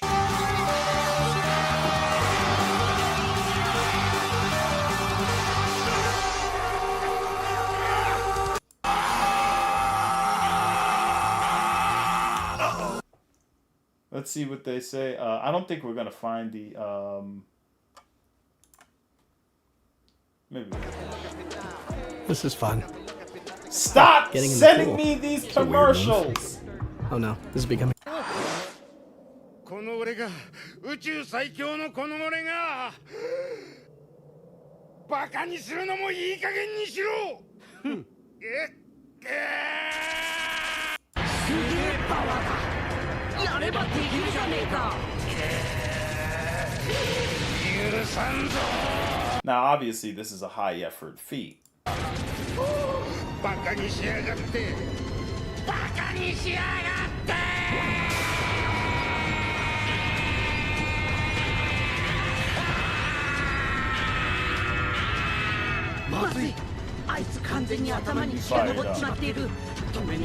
If I don't stop him, this universe will be crushed by alternate dimensions.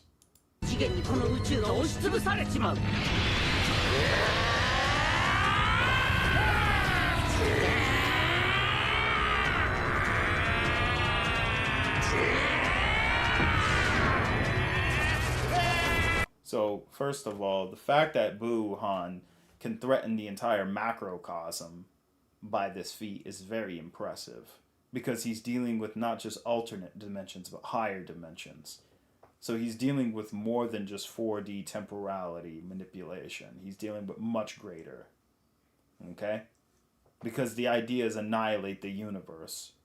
Vegito wasn't just talking about the living world here. The context is clear because Dende in the original, before Kai release, even mentioned this. And the Daizenshu 7 just capitalized on this further. So that's why Buhan would be higher. Buhan would be, Buhan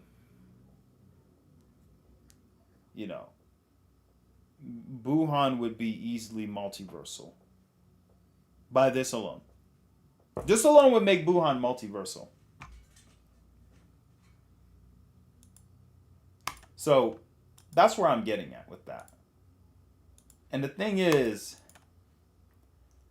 the fact that he's multiversal goes to show, like, the idea of what I was talking about originally, you know? It's like, god dang, this dude is doing feats like this just because he's mad, you know? And then you have...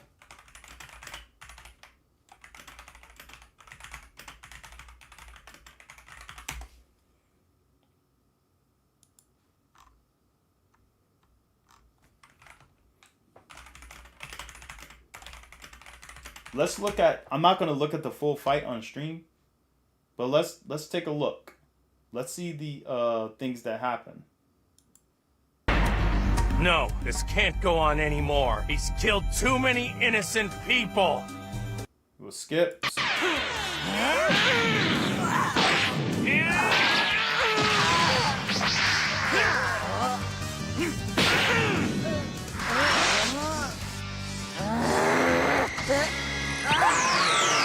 And it will skip here. You guys can always watch this on your own. I'm just making a power scaling perspective.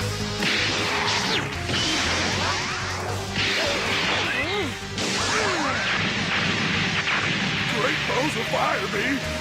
When is this dream gonna end?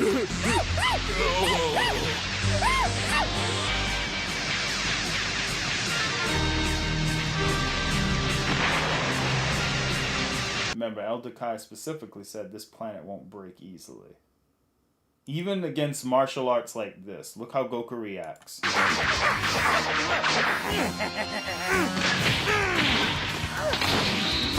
He stepped on his own foot, so it recoiled back and then came fast enough to hit him.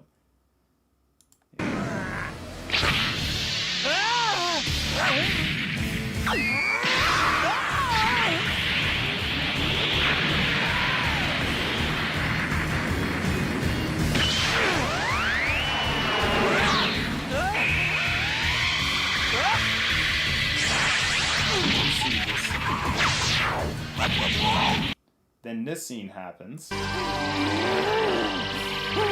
is the point I was trying to make.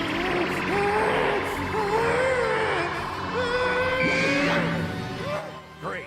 Now what's he up to? Better not wait to find out! So first off, let me tell you this. This is Kid Buu concentrating and putting high effort. Let me show you what Kid Buu is gonna do. Alright, let's see here.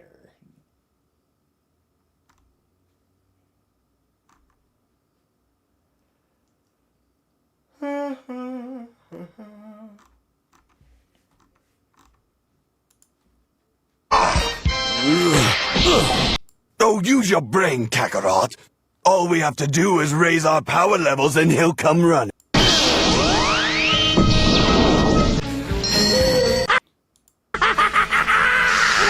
Kid Buu was using this power to destroy the Daikaio planet.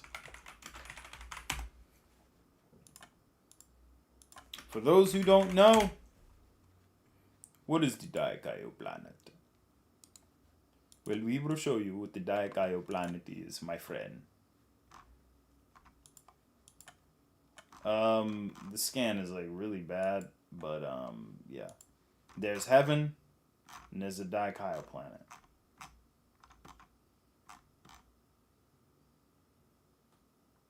Alright. So, here we go. Daikaio planet. Obviously, it's a bit blurry.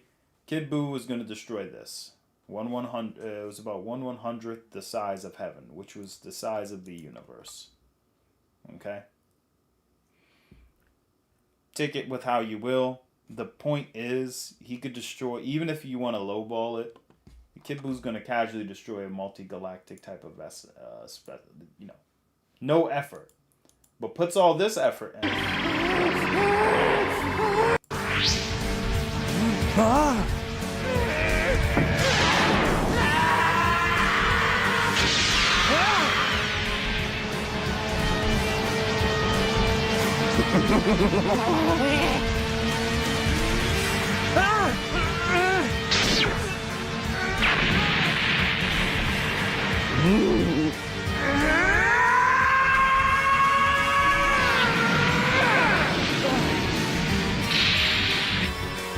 Yes, a Super Saiyan 2 Goku could stop a easily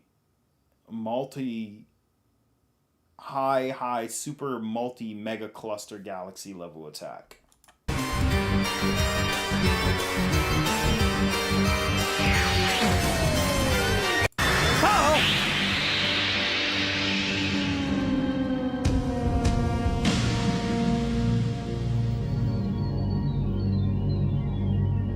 And obviously, what does that do? That causes the entire Kaioshin realm to change.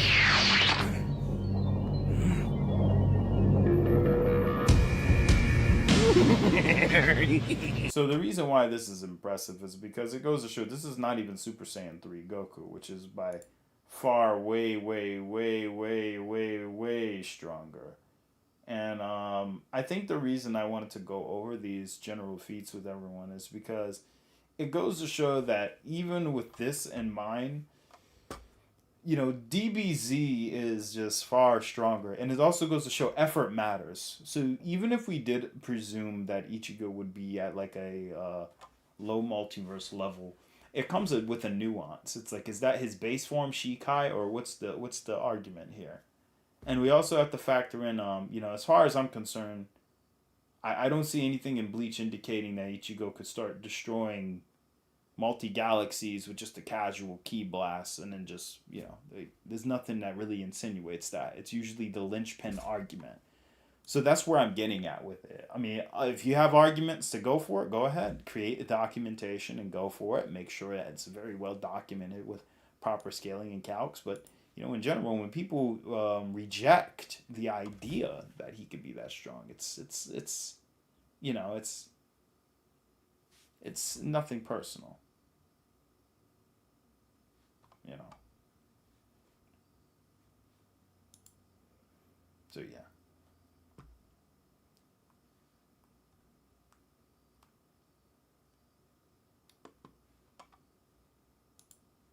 So anyway,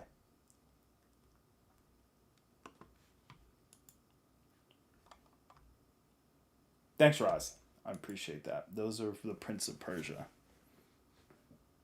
Multiversal Bleach is the equivalent of Outerversal DB. Tyler, your creator, makes a very valid point. Like, unless you go to extremes, you know.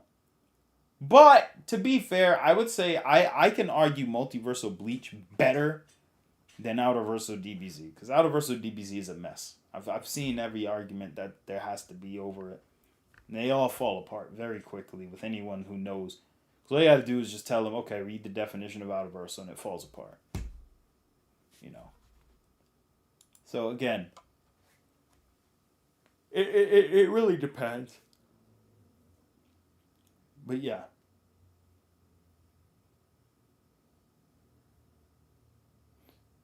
Yeah, I know Bleach doesn't use DC feats. That's why I mentioned it earlier. They're all about hacks. And even then, you know, that can only go so far. DC destructive capacity feats matter a hell of a lot. They matter a lot, you know.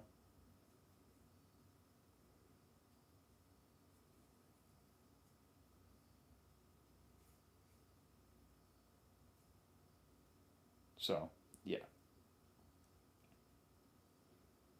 Yeah, man. I mean, this was fun, though. Outerverse is my favorite character. I mean, this is fun, guys. This is actually fun. But right now, we're going to take a quick break. I'm going to go ahead and grab something to drink here. So we can kind of continue underway. Got another couple hours of the stream to go. So we'll come back in and we'll talk a little bit further about, you know, possibly understanding where other characters scale. And, you know, even go into the importance of narrative.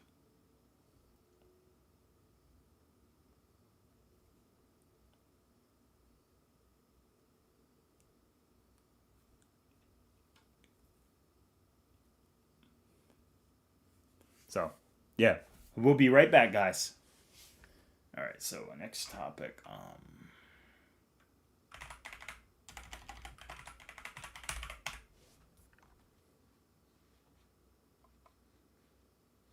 Narrative other. All right, so we'll be back. You guys are going to love the BRB screen.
What's going on, guys? I'm back.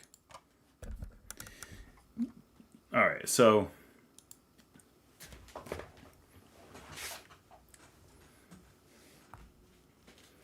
here we go. Back into the main match. Alright, so we still doing Bleach versus Dragon Ball Z? Is that what the stream turned into? Let's talk about the narrative of a story. Important.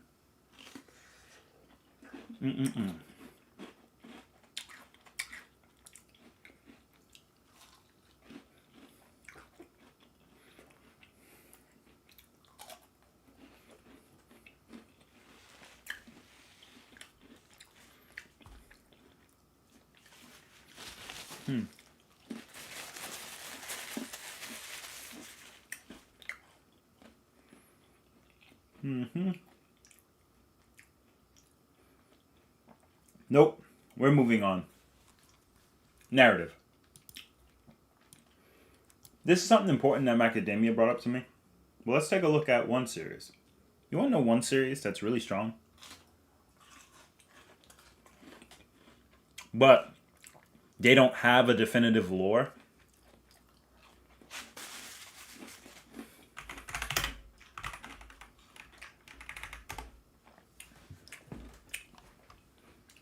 Mario. Okay? Mario doesn't have a definitive lore. Not in the sense of continuity, like Dragon Ball. Or God of War, actually.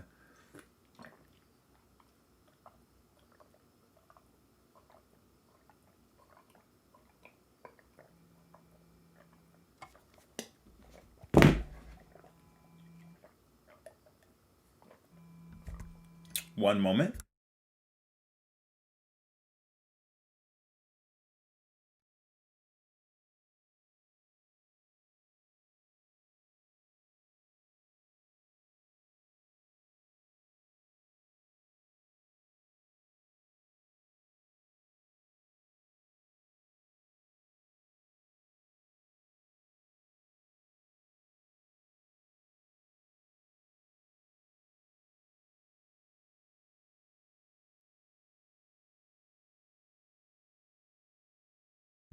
Sorry, I had my phone ringing. Anyway. Alright, let's talk about Super Smash Brothers. No, I'm just kidding. But generally, narrative is important. Narrative... You see, the job of a power scaler is to dictate how strong a character typically is. Through means of feats, scaling, even the author may not be reliable, like at times, like Goku 100 times gravity, but clearly he can accelerate from 0 to the speed of light. That level of acceleration is hundreds of thousands of G's, if not millions of G's on the body. So, yeah, no. But, that being said, we still have to obey the narrative, the intention, okay? Character can have a crazy feat, but the intention of the story was for them to be X amount of strength. That's where we call outliers at. Okay?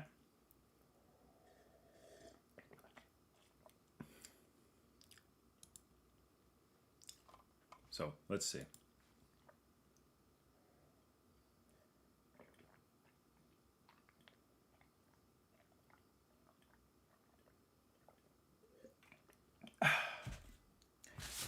Nothing good, nothing better than raw, unpasteurized milk. Marvel, yeah, good point. Marvel, but Marvel's not too many outliers in Marvel, okay? Aizen from Bleach also has dimensionality, existence statements verbatim, something DBZ doesn't use blatantly.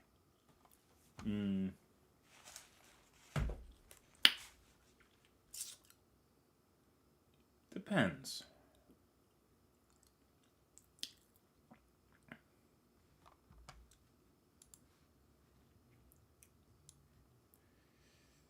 So, let's see.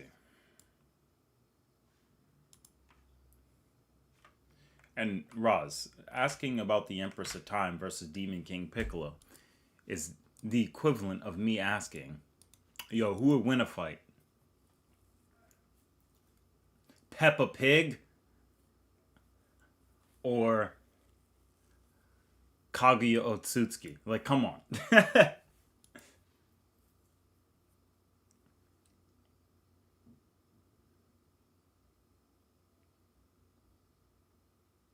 I'm using raw cow milk. Has a lot of good enzymes. Really good for the body. Actually, you know what else we should talk about? Since the channel's about healthy mind and body, let's talk about health too. You know what really grinds my gears about the health?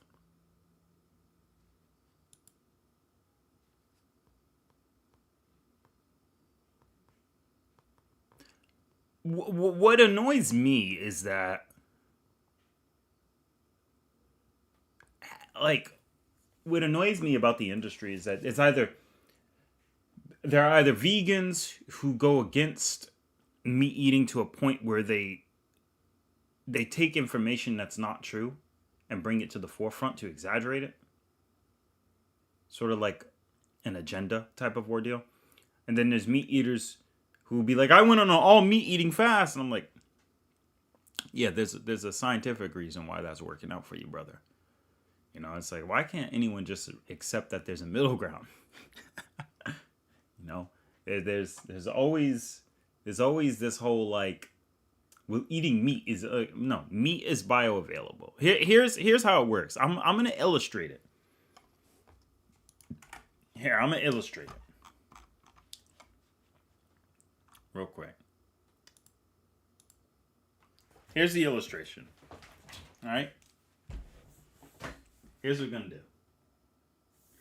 The illustration goes like this. This is Billy. This is Joe.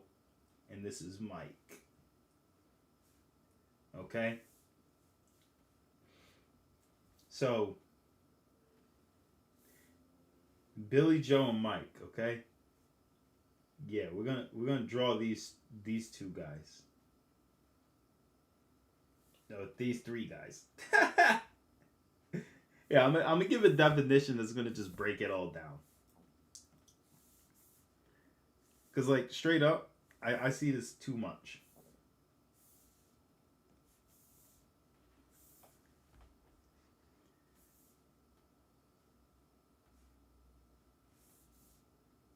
All right, so here we go.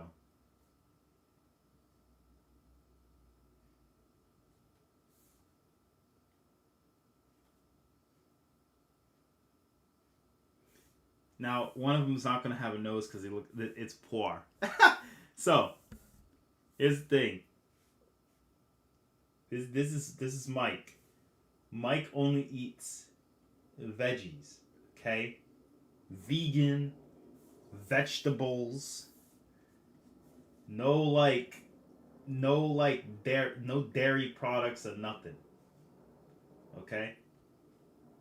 So, no dairy, no honey. So no dairy, no honey, nothing. You like my art so far, right? Okay, so here's where the problem goes. It's like the same thing. Balance is important. The idea is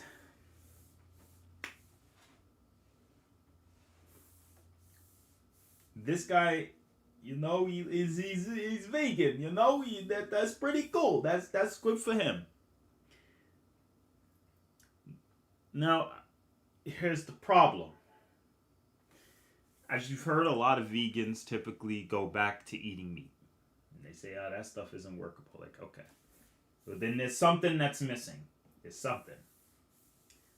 Then you got, like, we're going to skip down. We're going to have Bob. You got Bob. Bob loves steak. All right, Bob eats meat. Pause. Bob loves eating meat.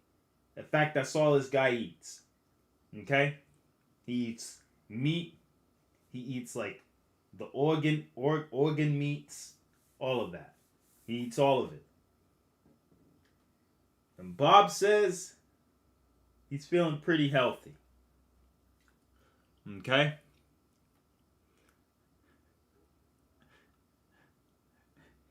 Here's the problem. Here's where the problem starts. So here's Bob. Bob has been shown, and many case studies have shown that Bob eating meat is doing him well. Yeah, that's the problem. We're gonna put C for copyright. No, I'm just playing. That's supposed to be in carnivore, but I guess it'll have to do, right? Oh boy. All right, so yeah, let's take a little bit of a closer look.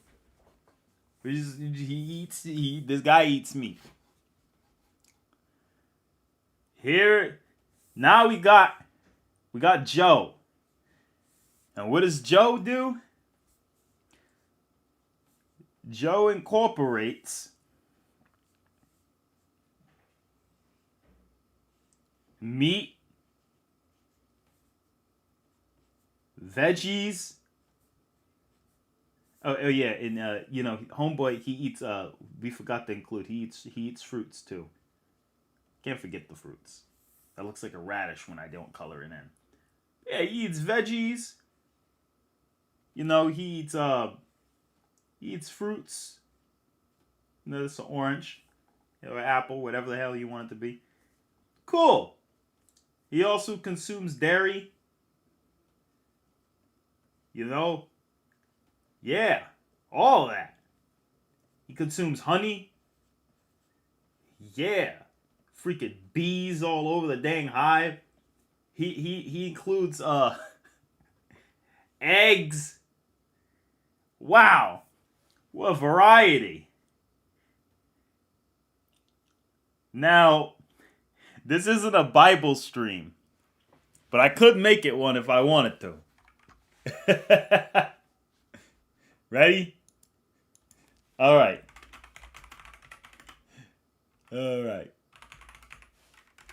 This isn't the Bible stream, but it could if I wanted to. Here we go. Number 1. For the excess of meats bringeth sickness, and surfeiting will turn into coiler. Okay? This is referring to bad stuff that comes in the stomach, sickness. All right? This was proven with Daniel. Daniel proved that, hey, you guys are overabundant in the meat eating. Nowadays... Oh, wait, I didn't even show you guys. Here you go. Yup. Bam, bam, boom, bob, bing. Now, nowadays, nobody hunts their food. So you're not burning calories or building muscle to actually hunt your food in normal ways. And most people just go to the store and they eat meat on a daily basis on demand. Meat that's either been processed, full of a lot of things you don't really want to put into it, and much more. So obviously, you are what you eat. So the meat quality, if it's bad quality, our boy Bob is not going to be doing so well. And in the same case, you don't want to overly abundantly eat it too much. You know how much meat gets wasted, right? All right, say a lot. Yeah, a lot. Balance is the key. If you guys are liking the health stream so far, or me talking about health, power scaling I'll talk about too. I'll switch topics. Kind of like I Show Speed did. I'll go to any topic. I mean, if you guys like, the multi-topic streams, leave a fire in the chat. And that lets me know for good feedback. And then there's one more thing. Then there comes to a point, and again, you guys don't have to believe what I believe. But again, it's not a biblical stream. This is just my principles and what I believe based on a lot of studies that have been proven too. You got people out there who forbid to marry, commanded to abstain from meats. You know, which God have created to give, be received with thanksgiving, which them which believe and know the truth. Thanksgiving, if you actually look into the Levitical, you know, when they ate meat, it was like, so when they ate meat back in the Levitical priesthood, they ate it like the homie did. Who's the homie? This is the homie, okay? He is the homie. Because when Toriko said, he said he'll never waste any meat. Okay? And he always gave thanks for the animal that fed him. All right? That's how you're supposed to do it. Be like your boy Toriko. It's like, yo, did this dude just take the Bible and tie it in with anime miraculously somehow and it's all cohesive? Yes, I did. But back to the main match. As you can see, the main problem is that, you know, you could do, if you're going to do, if you're going to go this route, my guy, everyone's different. If you're gonna, don't demonize dairy. Raw milk is way healthier. Don't believe the propaganda. It's way healthier than a lot of people believe it is. Get it from a reliable source or a good farmer who's trustworthy, okay? And examine their practices. You get it from a crappy cow, you're going to drink crap. Then you got to pasteurize it. That's why people were getting sick back in the early 1930s, because they would put chalk inside of raw milk because they was like, oh, well, the cow's getting tuberculosis. We got to sell it, man. Just put chalk in it so it doesn't look yellow. Okay, sure. And then people started getting sick. Durr. That's why there was a ban. And it's funny because there's no reported deaths on that. And then you got honey. I mean, come on. If you have proper beekeeping and you get it from a reliable source that are nice to bees, then you're not promoting any harm to any bees, my guy. So you guys don't feel ashamed to go for these sources as well. Okay?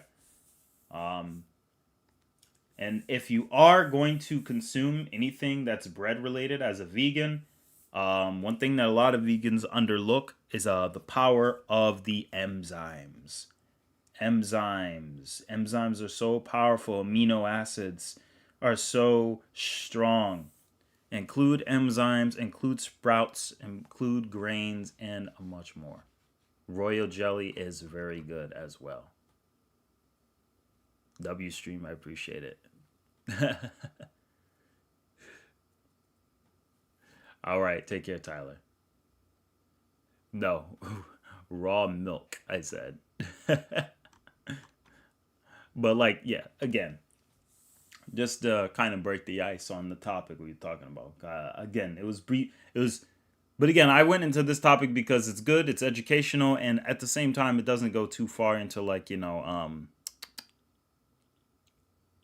it doesn't go too far into like the Bleach versus Dragon Ball, because that's where the chat was going. I had to stop that fire, so I changed the stream topic on purpose. Anyway, we could digress from this now, but if you guys learned something, let me know. If you guys enjoy what you're seeing, leave a fire in the chat. Let me know if you do enjoy the health topics occasionally as well. I can also talk about it, do live illustrations, go over those things. I can go over, and I can tie it in with power scaling so it's easy to learn or understand. But again, like I said, you're going to get sprouted grains. You're going to want to sprout your grains, sprout your legumes. If you are going complete vegan route, you want to make sure you do that so you get the most bioavailability, and ferment your foods so you get a lot of probiotics, and that the anti-nutrients in general food. Thank you, Shadow. I appreciate it. That's the first fire we got who enjoys health-based topics. I love it. Thank you. So yeah, as you guys can see, let me take that down.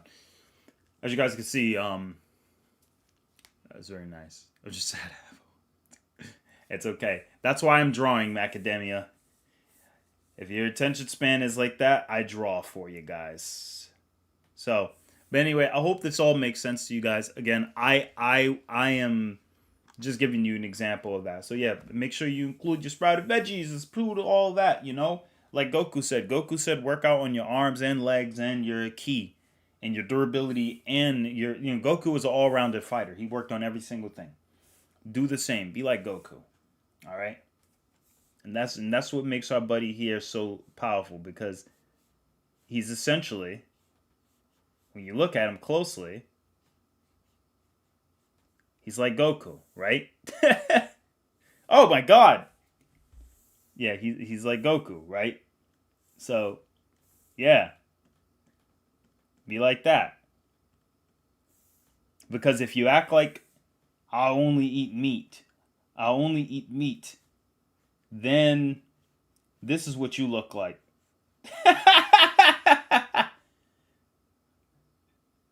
You know?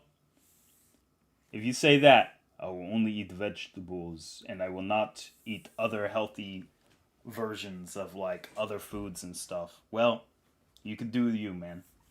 But your body will tell you what it needs. So make sure you're fermenting your foods and you're getting your proper enzymes. Dr. Lou Corona could do it. You could do it too. You just got to train your gut to be able to maximize nutrients. Also, another thing people don't realize is the food today is dookie. It sucks.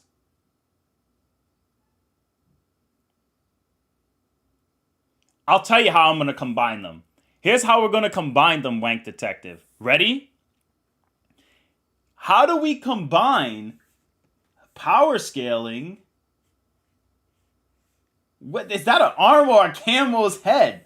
Okay, power scaling and health. Huh? Here's how you do it, guys. To incorporate both, you need to do this. Okay. Here's what we're going to say. We're going to have a tier list, guys. I call it the Super Saiyan Health Tier List. All right? Now, when you go out to eat, okay? Now, when you have, here are your foods. Okay. So, fatty foods. Let's talk about it. So these are French fries.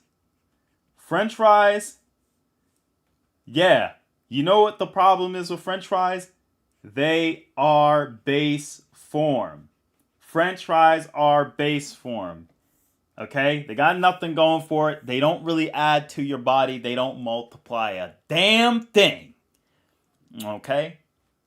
There you go. Now, so French fries, poo-poo, F tier, ugh, tastes good, doesn't matter. It sucks. You can make different versions of it that are healthy, but generally, they suck. At least the ones that are deep fried and processed and stripped of all their proper nutrients and health. Absolutely doo-doo. Now, next up, what is a common thing we eat? Again, decent quality. Gives you some energy, not much. Bread. Okay. Bread and carbs. Because carbs are in everything. Yeah. I was going to say burgers, but burgers, you know, individual stuff. Bread. What is the thing with bread? Bread is the same damn thing. It's dead food, okay? It's not really alive as much anymore. The enzymes in it have already been anticipated. But because it gives you a boost because of the carbs, we're going to say it's like a kaioken, okay? Yeah, you see? Yeah, you asked the question. Wank Detective said, how are you going to combine food and health? This is how I'm going to do it right now, baby. All right. Guy, chat. What do you guys think is like, what's, now we go into Super Saiyan food. So like, what's the, yo, I appreciate it, Tico. Appreciate you. Yo, Shadow SX. Appreciate you, man. Hey, you know, we dropped a couple viewers, but they'll come back. We'll get new people. Eat well, play well, sleep well. Exactly. Fruits. Nah, fruits are gonna go up there, man. But actually, nah, here's what I'm gonna say. You're right. Fruits are decent, but another thing that is okay to include. Jeez.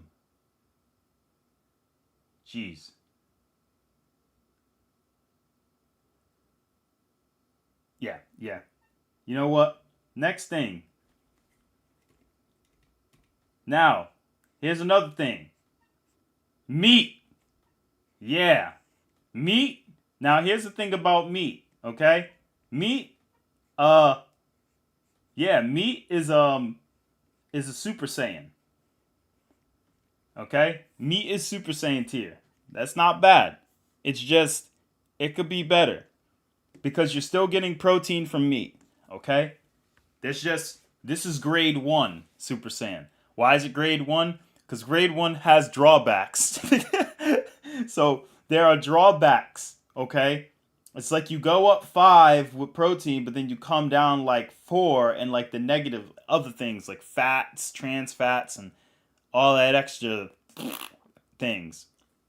But yeah, the meat's okay for the most part. Now, we're gonna dial this. Hold on, we're gonna dial this down. There are our booty tier foods, like your F tier, your E tier, your D tier. Now, these are foods you could still live and survive off of, but you don't want it too much. Now, I'll tell you the next thing. You want to know the next healthy thing? Sheesh. I'm trying to think. Yeah, let's go with fruits. Fruits? No. Let's go with vegetables. Because fruits are above vegetables. Okay, so, vegetables. Actually, nobody's going to know what that is.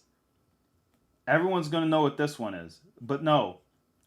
I would say this one, and no, I'm not going to make a pun to make it the legendary Super Saiyan. Though I should. I probably should. But the vegetables like the broccoli, yeah, like those, yeah, you know what those are? Those are Super Saiyajin 2. You know, those are Super Saiyan 2 level foods. So, yeah, absolutely. Go crazy, go stupid. This is decent for you. Oh my gosh, it's too bright. Bottom line, this stuff is decent for you. Okay? We got to add some electricity. Yeah, eat broccoli. Broccoli is decent.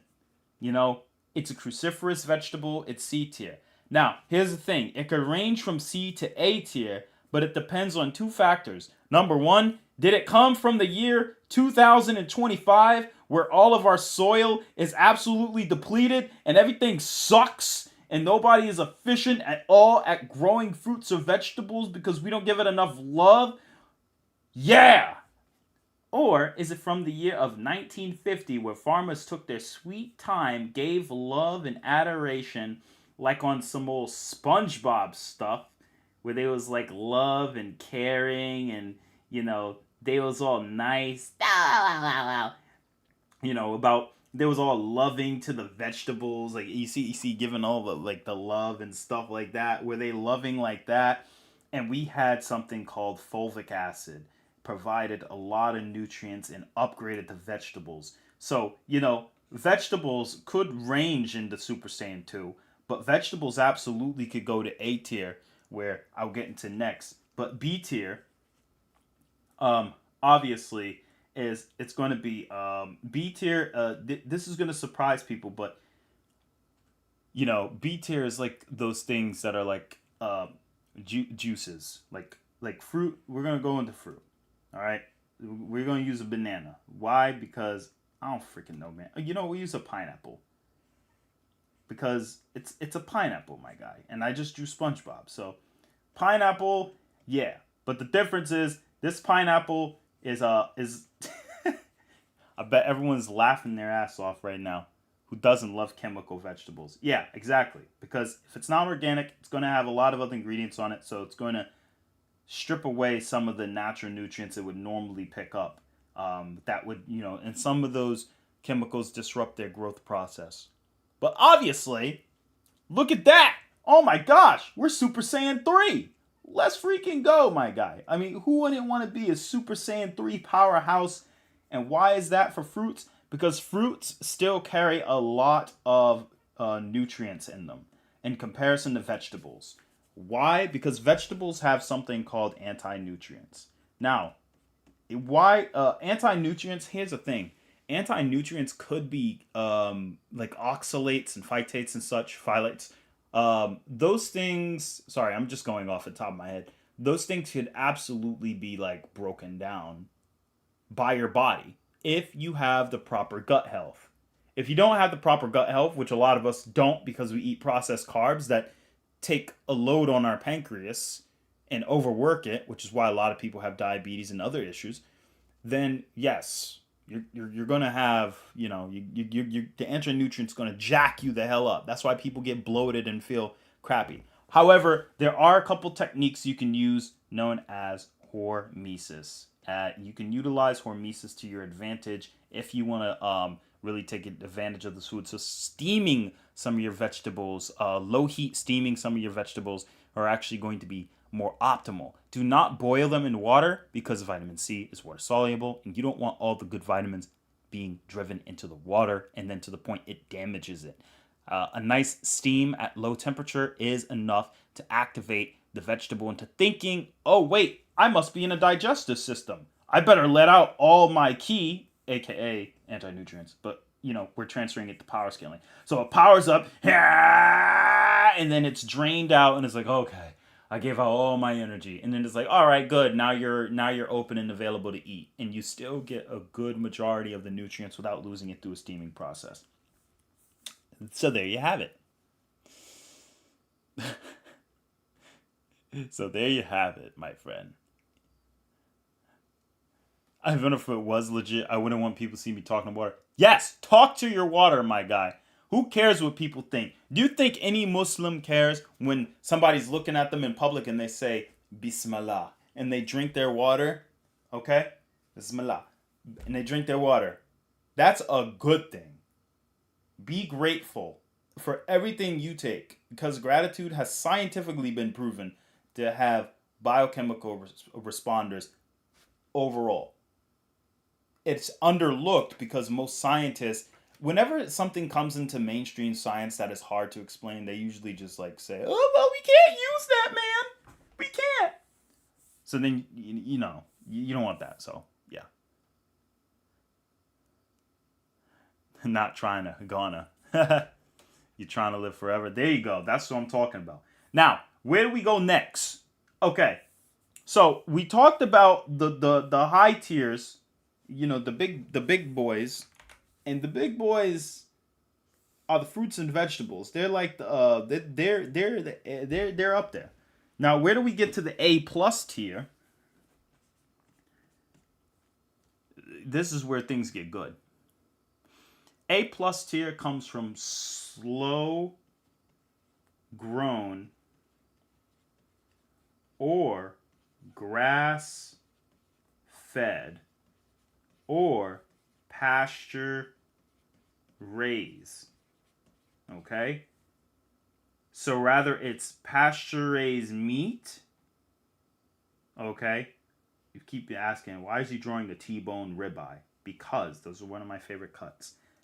Or slow grown vegetables. We'll do a banana that's been slow grown, right? Things like that, yeah. Slow grown, grass fed, even chickens that have been pasture raised. Oh yeah. Yup. That's what we want to see. Okay? A+ tier. Now here's the difference with them. They are not like the others. They're on a whole nother tier, okay, my guy? You guys are like so funny. It's like, bro, why are you just drawing Goku's damn hair on everything? Because I can. And they are all Super Saiyan gods, okay? This is the realm of godhood, okay? We're going to give them a crispy aura, okay? The aura is going to look crispy as hell, okay? So, yeah, just, you know, you just have to accept it. This is what we're dealing with. So these guys, we're dealing with like high level. Look at that aura. Look at that. Just this high, fiery, godlike aura. Okay? Just on a whole nother level than the prior ones. Because the nutrients are more bioavailable. Okay? I don't care what the other people. You can't eat like vegetable. I can't eat fruit. Oh, but vegetables have like anti-nutrient. Shut up. At this stage, you would take it with a Purazyme or enzyme base, supplement that will help you maximize absorption of the nutrients. These are the things that will help you recover, like Baki Hanma. The Goku verse. Exactly. Looks tasty.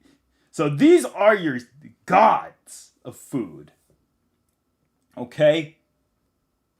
And then, who's even beyond that is when you start getting into S tier. And what's an S tier food? S plus tier, S tier? Okay. S tier food. S tier food is like probiotics. Okay? Probiotics, fermented foods, probiotics, and sprouts. Sprouts probiotics are like S to S plus. Those are obviously your Super Saiyan Blues. Okay? So your Super Saiyan Blues you've been looking for, your blue level fighters are like your probiotics and your other forms. Mineral water. Yes, water is on here too. It has to be like Icelandic level water, spring water from a moving source, high in minerals with living silica, and other minerals, trace minerals that can alleviate, like they have high quality, like Waikia water. There's another one, Icelandic water you can get. You can even get Poland spring water, and then you can get living silica itself, and then a couple pinches of Celtic sea salt, a slight squeeze of a little bit of lemon, and then right there, you're already amplifying the water's, like, nutritional value by like a crazy amount. My mom did a water fast. She was getting dizzy, and then when she was getting dizzy,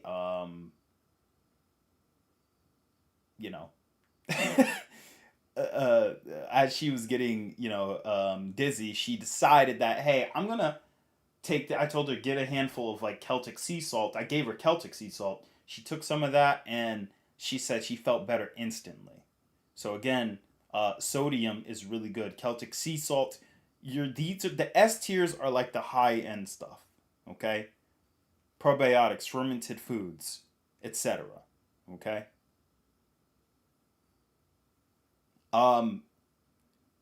There is possible fruits and vegetables could be a Super Saiyan Blue, but they have to go through a proper farming process. Your farming has to have fulvic acid. You have to have high level soil, really, really solid compositing. You have to make sure your food is insanely dense with the soil, sea moss, etc. Your soil has that, your vegetables are literally going to become Super Saiyan Blues. Now, SS tier, where we get Ultra Instinct, is, in my opinion,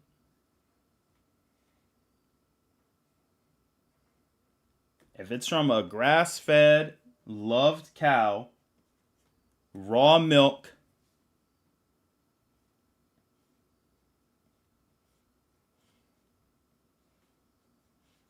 okay,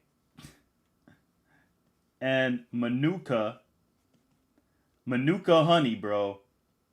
Raw milk and Manuka honey.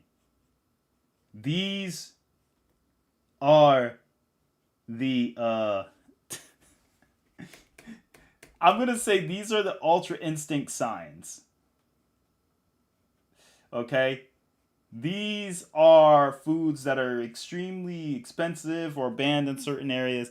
But trust me, if you have a high level, well fed, grass fed Jersey cow with high level foods and nutrients, including a mixture of other different foods and grains they can eat and as well incorporated, super high level diet, low level stress. Whoo! Oh boy. Same with the Manuka honey. Manuka honey at 950 MGO. You're going to be looking at Ultra Instinct level. Yeah, exactly. Yeah, Manuka honey is crazy. It's ridiculous. Obviously, anything in the god tiers has its place. Okay? Just like how Ultra Instinct runs out. Ultra Instinct has like really low stamina. Okay? It's like Divine Key, but it has to be done right. Just like how Japanese matcha tea is like an S tier. But if it's Americanized, nothing wrong with America, by the way.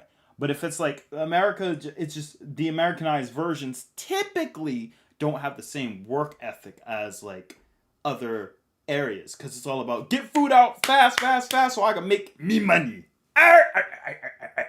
So because everyone has a Mr. Krabs mentality, you know, our food quality suffers as a result. But if everyone had the mentality that, yo, this is my life, and they treated it with love and pride, I guarantee you, like, pretty much even fruits and vegetables can make it to Ultra Instinct. Ultra Food Stink. No, I'm just playing. You get the picture, guys. So there you go. So if you need to tell your family, Mom, stop eating McDonald's, just tell her if she wants to be Super Saiyan Blue, she needs to start having Super Saiyan Blue probiotics. Mom, get Manuka honey or raw cow milk. Why would I do that, dear? Because then it'll make you, you know. Exactly. Yo, Vent, I don't know where you went, but you missed the whole thing. We went over a whole sermon about health because everyone kept talking about Ichigo versus Goku, so I had to change up the paradigm a little bit. So I went into a topic about health and how to combine power scaling and health. So there you go. W combination of power scaling and health. I appreciate you, man. Thank you. I try my best. You know, everyone can talk about power scaling, but like you gotta, I include my artwork and try to get unique. Hey, Vent, it sounds like a LOL moment, but once you get into it, you're like, oh shoot, bro, I'm about to be like a Super Saiyan. Yes, you will be a Super Saiyan God. I mean, if you guys want to feed your gourmet selves in real life, you know, always be grateful for your food. Remember Toriko practiced gratitude for his food, and you seen how strong this man got? Actually, that's an interesting topic. I want to see a different battle. I want to see high-end Naruto versus high-end Toriko. Now that's a battle I would like to see. High-end Naruto versus high-end Toriko. Because for me personally, I think if you go for a high-end Naruto, he could get ridiculous.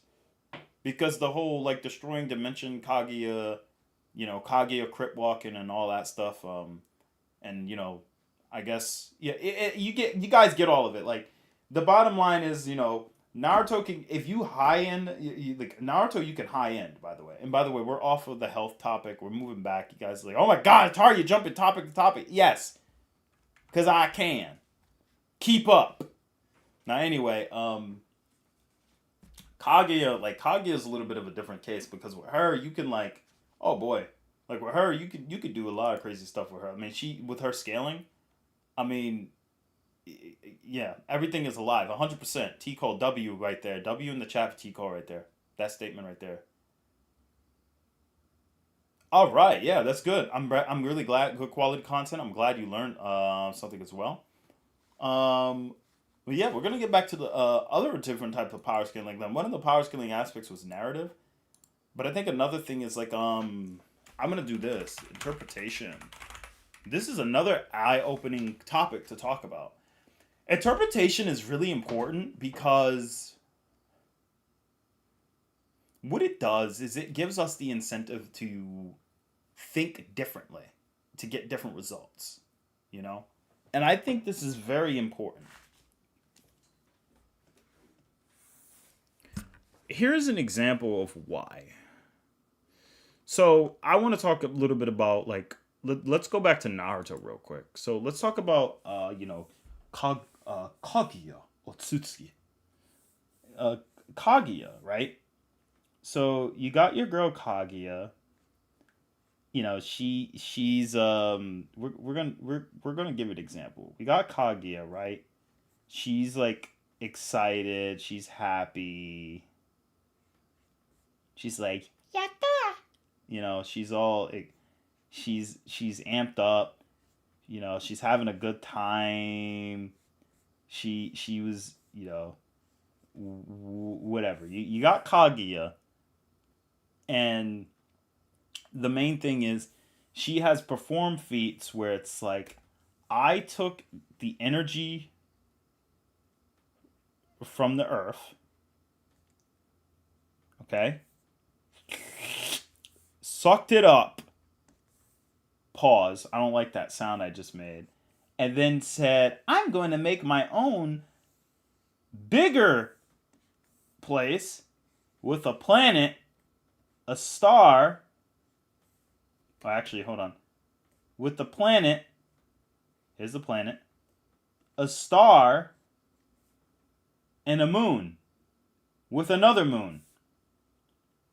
Yeah! So all I needed was enough energy from Earth, and I'll make one. Or, in other words, Kaguya said, yay, I made 1, 2, 3, 4, 5, 6. So she's like, yay, I'm really good at making energy efficient.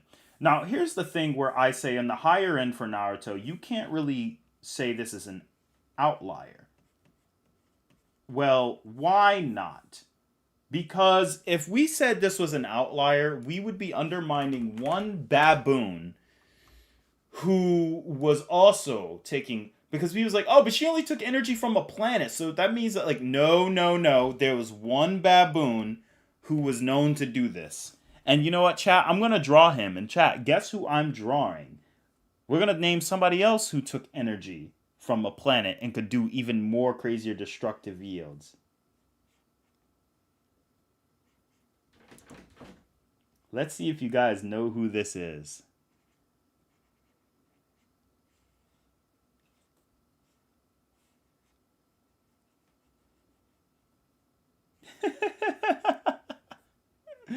I'm going to see if chat actually can guess who this is.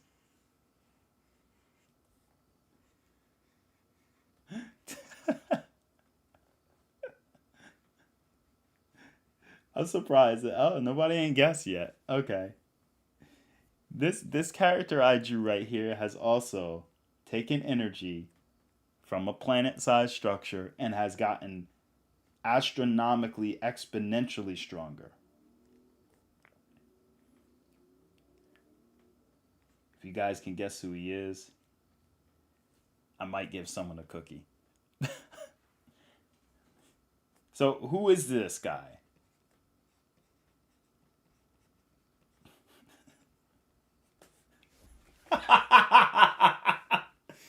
Just this is Moro on crack right now, okay?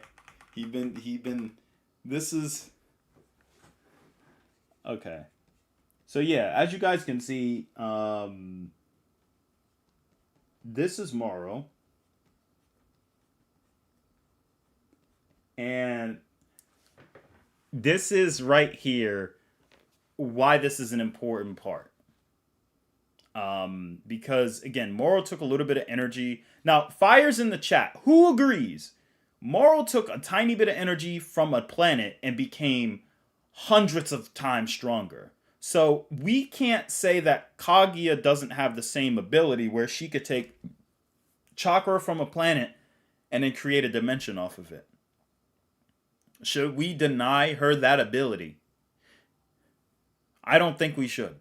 I think if we're going to acknowledge Moro for doing that, then, you know, the same treatment should be for Kaguya. Okay? Don't read too deep into this image. Yeah, don't read too deep into that moral picture right there. It's just an example. So, yeah, absolutely. So, as you guys understand, every character is going to have a different level of scale. But, like, for the most part, you can use the same argument. Yeah, he was comparable to Super Saiyan God in Blue. After just taking, like, a couple planets. That's crazy. Taking energy like that. And remember, Spirit Bomb did the same thing. 5 people can increase a person's ki 1,000 times, like in the movie. Yeah, exactly. So Naruto might have the same thing because Naruto, through Kurama, also amplified everyone. Somebody correct me on the Naruto lore. Did Naruto also do something like that? Where he used this chakra and gave everyone 3 times the amount they normally would have. I'm pretty sure Naruto did that too.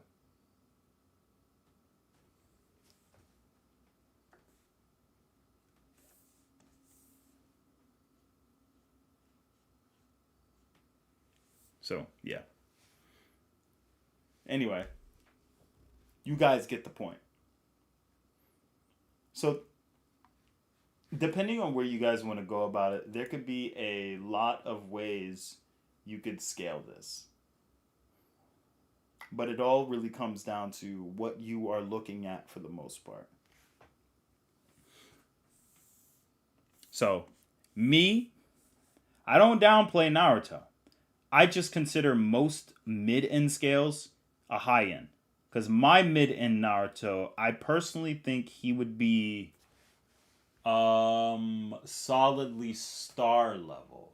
Which, again, is millions of times bigger than a planet, depending on the context. But I think it also depends on solely on how you want to really interpret that feat. I think on the mid-end, I like to stick to large planetary plus to maybe star level, but not completely dwarf star, because dwarf stars take millions of times more energy, but very close to it. You know, kind of like in the range of Yusuke. That's my mid-end Naruto typically, and I have Naruto at faster than light plus, at maybe hundreds of times faster than light. Maybe thousands of times, depending if we get like a calc for the other modes he has. Because Boruto has been doing some crazy stuff. Now, higher in Naruto, I also would agree that a higher in Naruto could be massively faster than light. I think a higher in Naruto has arguments for galactic level scaling because of a lot of variables. The reason why it's a higher end is because we're presuming that the higher end interpretation is asserted over the narrative. If the narrative of Naruto was a little bit more like Samurai 8, then Naruto would have more room. But I know you have Shibai, and I know you have a lot of other arguments. For me, I believe that just based on the way Naruto's show has been, there's a lot of counter arguments to him. So hopefully Boruto will clarify things up in time. Maybe we will make what I consider high end to be the mid end. But everyone else has a different opinion. Yeah, exactly. It would make sense. The solar system kind of does make a little sense when you consider 6 dimensions with a realm. I mean, some even said multi-solar system. I even on an amino app a while ago said Naruto was solar system. So that's very fair. But for the most part, I think it really does depend on how you intend on interpreting these general feats for the most part. So yeah, keep that in mind. Let me see here further. All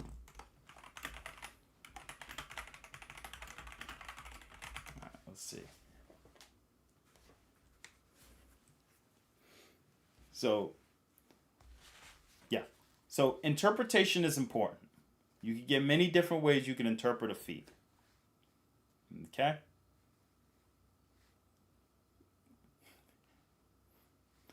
Anyway, so yeah, that for the most part should be generally my opinions on the situation. Now everyone else is entitled to anything else they could say about that. Now, when it comes to gaming power scaling is also kind of difficult too. But, you know, it really depends.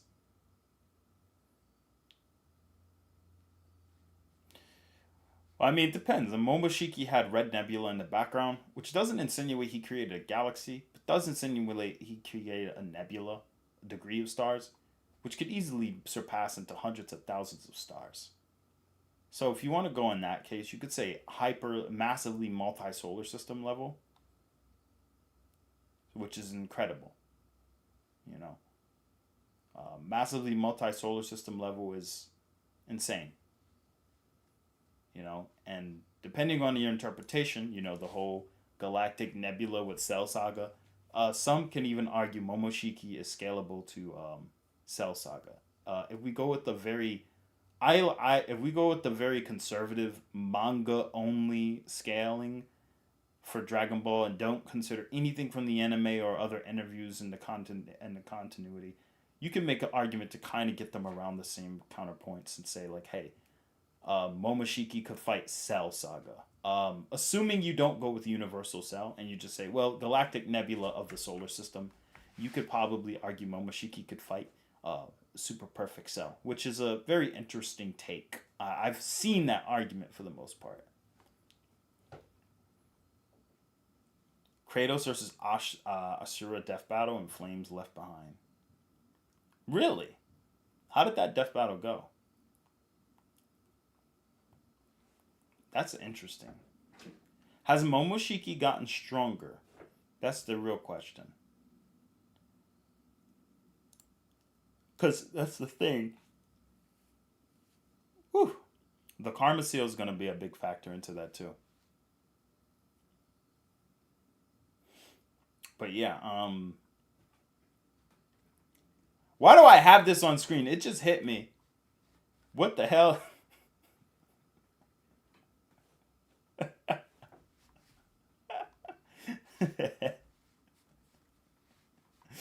I like how everyone in the chat is just chill with what the screen capture says. Nobody even gonna pay attention to what's going on with your boy Moro right now. It's like, why is Moro like that right now? Hey, you know.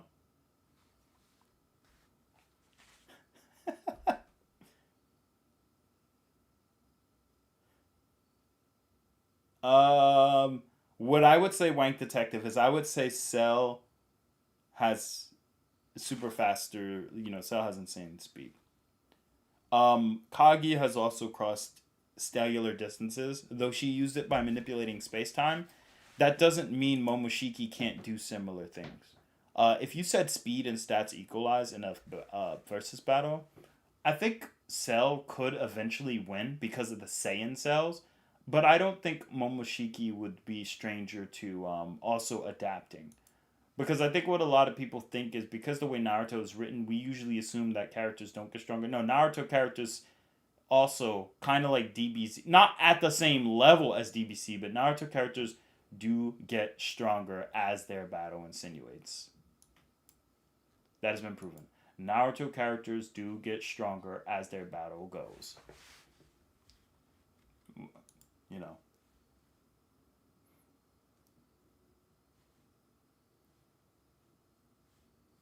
So yeah, for the most part, at least with the Otsutsuki, not every character, but Naruto did get stronger in his Hidden Valley fight with Sasuke. Like, how many times stronger did Naruto get in that fight?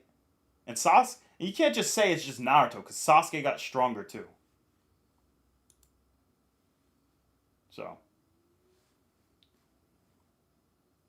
Senkai Technique Uzuhiko is a planetary-sized gun. Let that sink in. Kratos won officially. People were against it because Asura looked more impressive than Kratos, yet they forgot lore exists. Absolutely. Yo, Wank Detective acting crazy right now. What kind of allegation is that? I would never go to that. Never mind. I'm not going to say that on stream. How dare you? Who do I look like? You got, man, if you go to any of those alleged parties, you're going to wake up and see this next to you.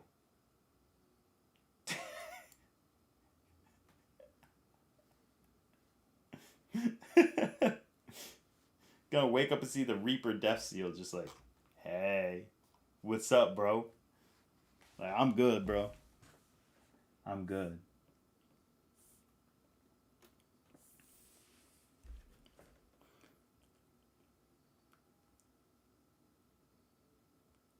Does Momoshiki have Izanagi? That's one thing I need to know. Because if he does, then that's really insane.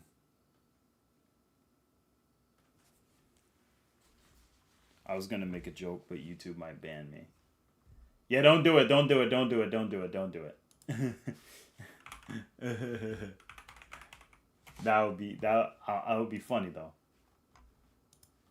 But don't do it. Don't do it.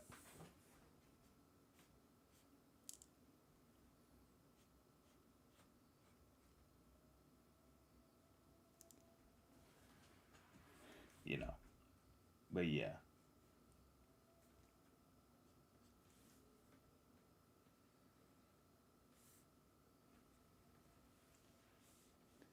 Yeah, we just gotta draw half of this. Just do this.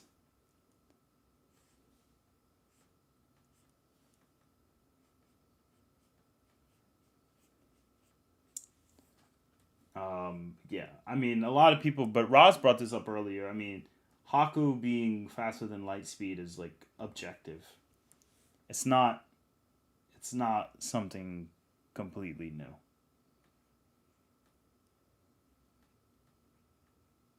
So, yeah, no.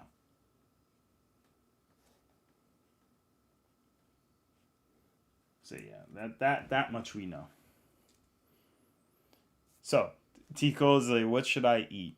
I mean, hey man, just eat something healthy. You know, you got in the house. You know, it's really healthy and underrated. Grabbing yourself some Frosted Flakes. Because it has not too much sugar, but it has corn. Corn and sugar can spike your blood. So, how do we negate this? Well, you got to introduce fiber. How do I introduce fiber? What I want you to do is get some raw almonds, soak them overnight, okay? Then refrigerate them, so that way you'll have your almonds. Then get some hemp seeds from Whole Foods. You're going to take a tablespoon of hemp seeds, put them in your Frosted Flakes bowl. You're going to take a cup of Frosted Flakes, a tablespoon of hemp seeds, and you're going to take about 10 almonds. They'll be easy to split because they were soaked. You could peel the shell off, split them, put them right in. And because you germinated them by a little bit, by soaking them, you remove some of the phytates and some of the harsher, aspects, anti-nutrients that almonds typically have when they're raw. And then now you could just use, I would say, get raw milk or low temper pasteurized milk or grass-fed low temper pasteurized milk if you can. And if you can't, I would say go for walnut milk. If you want to do a veggie-based milk, don't do almond milk. It's not really that good for you, in my opinion, and from what studies have shown. Don't do oat milk because that spikes your blood sugar. It's oats. It's a carb that spikes the blood sugar. Don't do it. Diabetes City. Use walnut milk. Good level of fats, omegas, really healthy for you. Probably going to be the best alternative you can go for. And then that would be like a good cereal you can have. That's cheap and very affordable, for the most part.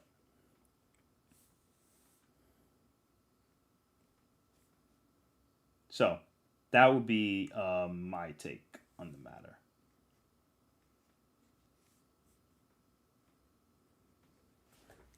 So, I mean, do what you want to do, but that'd just be my take on the matter.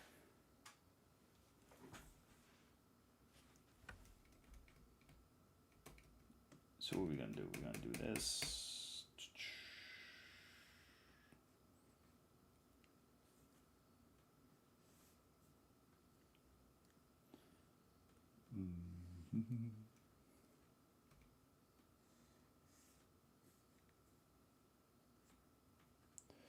So yeah, let that sink in.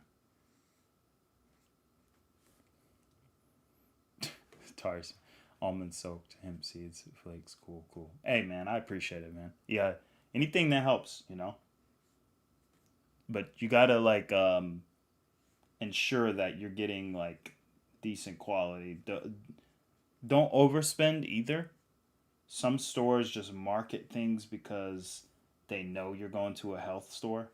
So be careful when you do that, because certain health stores, what they do is they basically say, "Oh, yeah, you're coming to a health store? Yeah, let us up the price by 50,000 times over," and you're getting screwed and not even realizing it.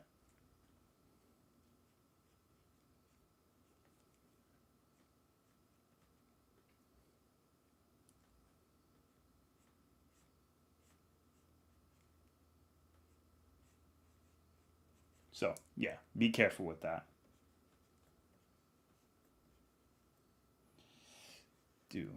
Okay. But anyway, so what I would say is genuinely thing that another thing I would talk about while we're on topic is situations matter. When you're doing versus battles, always be aware that not every situation is going to play out the way you guys think it would. I think a lot of us get complacent into thinking that this is a Pokemon battle. So it's like, Goku's gonna use the Mafuba. Goku ain't gonna use no damn Mafuba. He would have to come to the battle with the evil containment. So in the versus battle, did the Goku use Mafuba against Superman? He ain't gonna use that. I hate when they say that stuff. You know?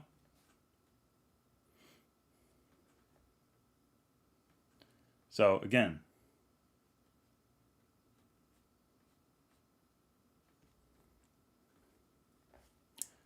you know, it really depends. How many think this battle would be like a good battle? If we're using higher end Momoshiki, Galactic Nebula level fighter, same with Cell, Galactic Nebula level fighter.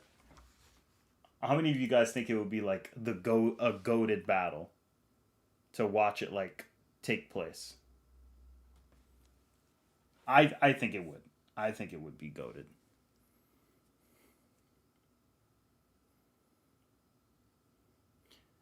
Yes, Naruto actually would jack. I mean, I can definitely see that because Yamcha would be stupid enough to get hit with a TSB. I mean, a TSO. A TSO will you know, it'll hurt Yamcha quite a bit. Yamcha could theoretically tank it, but he's too much of a goof to realize that. Now it's coming together. Just adding that simple color there transformed everything. All right. So yeah. But yeah, anyway, guys, that would be Atari opinions. And thanks for supporting the art, guys. I do draw, and I am making a comic book, and you know, I will show you guys more of the comic book later on.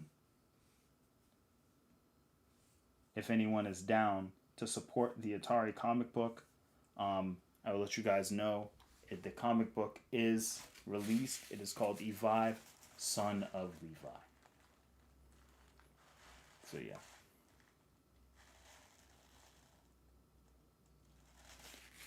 But yeah.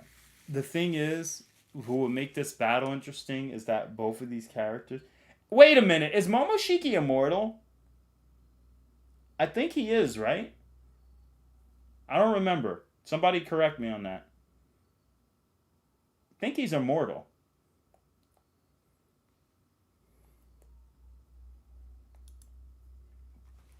Yes, there's only 3 chapters, Wank Detective, correct.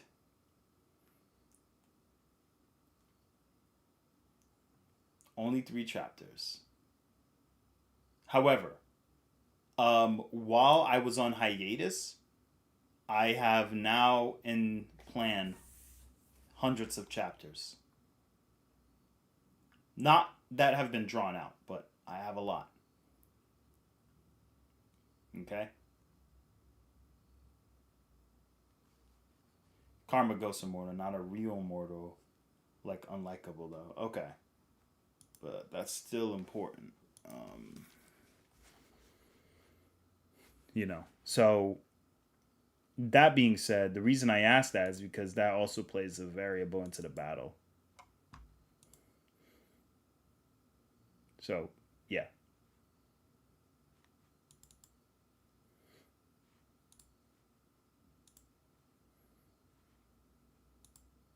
So, what about the comic book, Levi, Son of Levi? Have people yet not asked?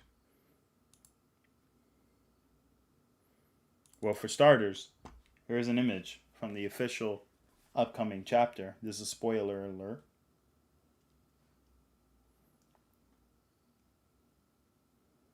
So this is artwork for one of the chapters I was doing. Double page spread.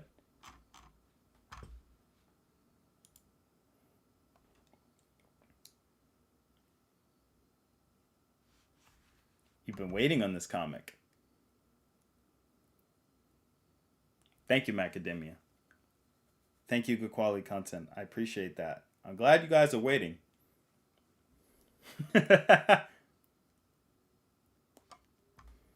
So yeah, like we're going to start releasing more of these chapters in the upcoming month.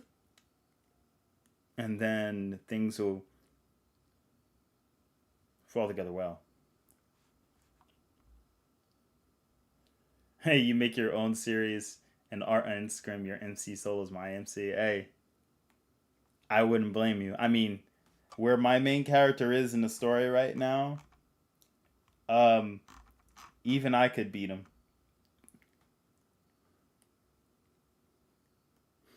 Where the main character is in the story right now, Kid Konohamaru would one-shot him.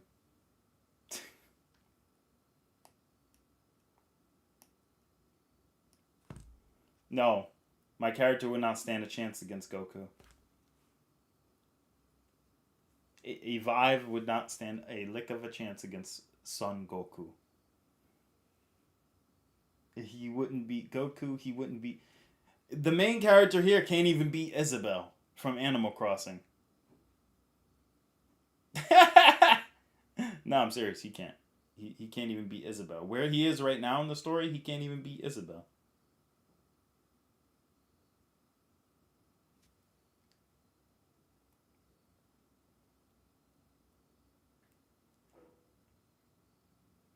His main character's universal first chapter. God dang. Here, I'll give your main character a little bit of a challenge.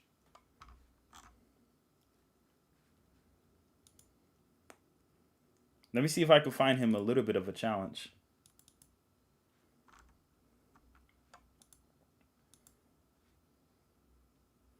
Here, your main character could fight her. This is my old artwork. He could fight her. She would love the challenge. You know? So, she wouldn't mind fighting him.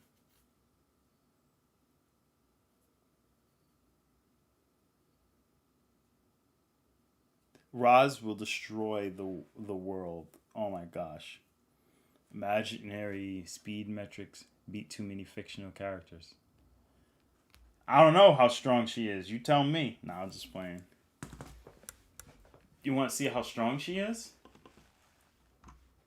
Let's take a look. How strong could she be? I don't know. She might still get washed. Your character sounds OB, man.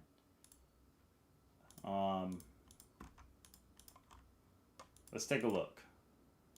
Wonder if Viola's actually. Hold on. Let's see another feat. What did Viola do before?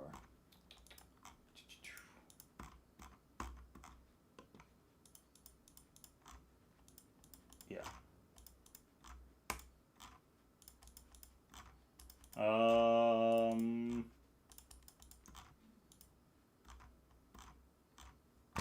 Let's see.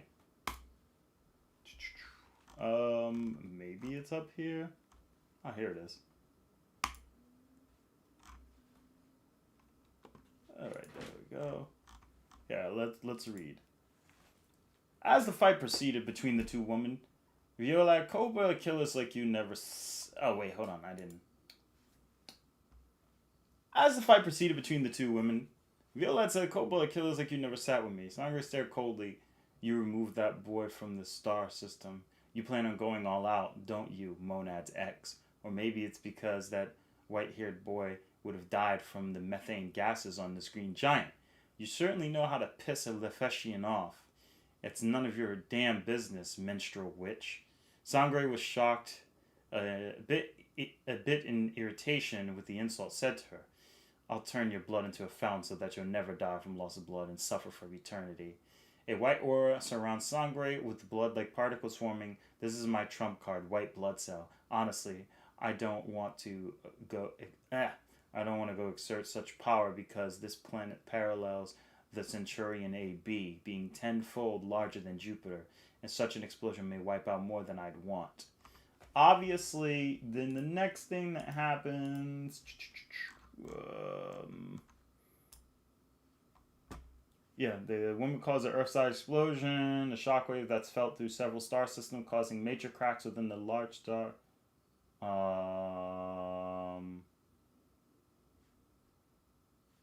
Within the large star of Supernova 78, equivalent to VXY Canis Majoris in potential size. Even the resulting vibration was felt on a planet far away from the main fight. What the? As the earthquake resumes, why is the battle between these two shaking the cosmos? The sound resonates within the cosmos as the planet's atmosphere completely removed, along with 1/5 of its ground being atomized. Some time passes. The battle, this is the image of the actual battle. To explain what's going on, this is Sangre, this is Violad. They're going all out with their trump card attacks. The overall attack, as described, let's see what the heck happens. Where is my other paper? Here it is. As the fight proceeds between the two women, the cold-blooded... Yep. I'll finish this, said Bo. Okay. Yep. Violette begins to think she must be baiting her. Use a trump card, but no, the Shiana girl is straightforward. Yep, has a purple or shoots lightning around her. Violad, as she charges up. Both women heal from their major wounds and start to charge their most powerful attacks. I'll finish this, said both women, while shouting at each other's names and the final battle cry, resulting in an impressive explosion that traversed at least 5 light years in circumference, destroying its 2 moons, which equals... Ooh. We still don't have the complete thing. We still don't have it. Which equals Earth in size. Yeah. Deal! That's my boy right there. Anyway, so yeah, these are... Here's the 2 moons. This white and this blue one. They get vaporized. The other couple planets gets vaporized. The surface here gets atomized. The methane gases, as you can see in the atmosphere here, when I was drawing this, I intended to make it very visible. This is the main sun getting fissure cracks due to nuclear fission. And then this is the another star in the great distance, not too far away, but still far away, that basically is causing this a major explosion. So there you go. The MC that I kind of want to make it sound more. Yo, Roz up. What's up, Vegeta Scales? Yo, what's up, Michael Braxton? Appreciate you for coming through. It's posted as only post on my character and one of the feats. It's a universal sword blocking feat. That's really cool, man. You should tell me where I can find it so I can put it on the stream. That's awesome. Yeah. Anyway, though, that's the feat. So.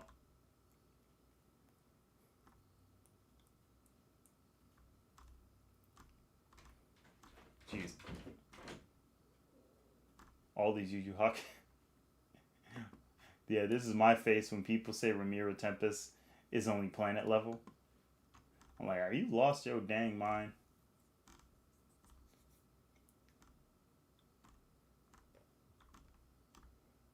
Super Saiyan 3 Cell. He just gets a longer helmet.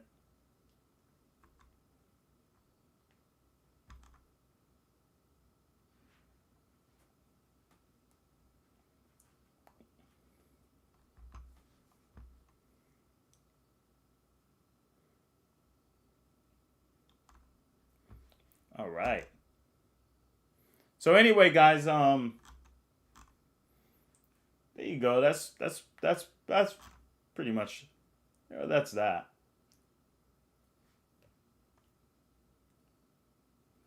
All right. So I still always wondered how crazy was this feat in the in the games, because game Kaguya is kind of stupid.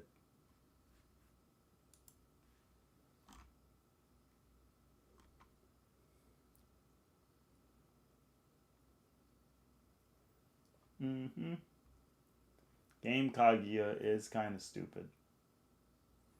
Yes. There were people who said Monkey King from Forbidden Kingdom. They said Mikami from Chainsaw Man could beat the Monkey King from Forbidden Kingdom. Or Sun Wukong.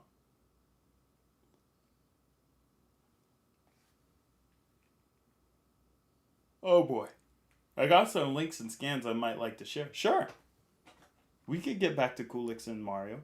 Let's talk about this. So there was a rematch, which is canon. Stems flying insect fan trap. If you don't stop with these goddamn commercials.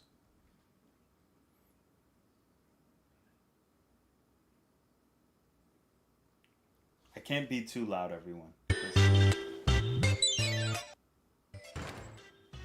Seal is broken. Here we go again. Do you think Coolix is back? I thought we defeated him. He said farewell and went somewhere. He's the one who had a flat plane of a form, correct? Could he have returned?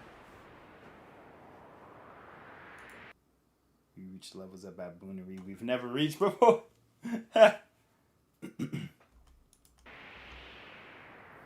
Fashion once. Denizens of the three-dimensional world are past cross again. Use your great strength to which before she restrained resonate my own wishes made me the greater evil power and return to this point. You shall see this power firsthand.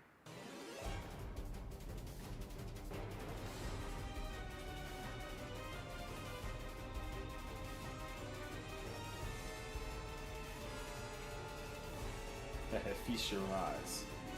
This new form is worthy of your three-dimensional world. I return to this world we made. I am matter and antimatter. I am past, present, and future. I will consume all time and space. Oh, hell no!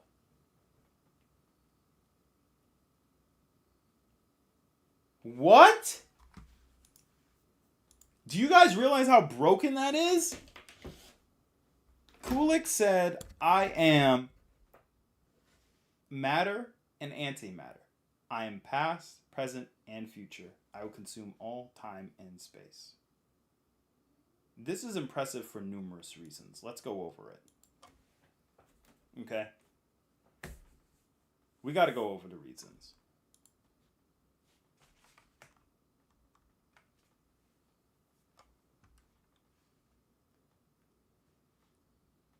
All right, let's see the chat.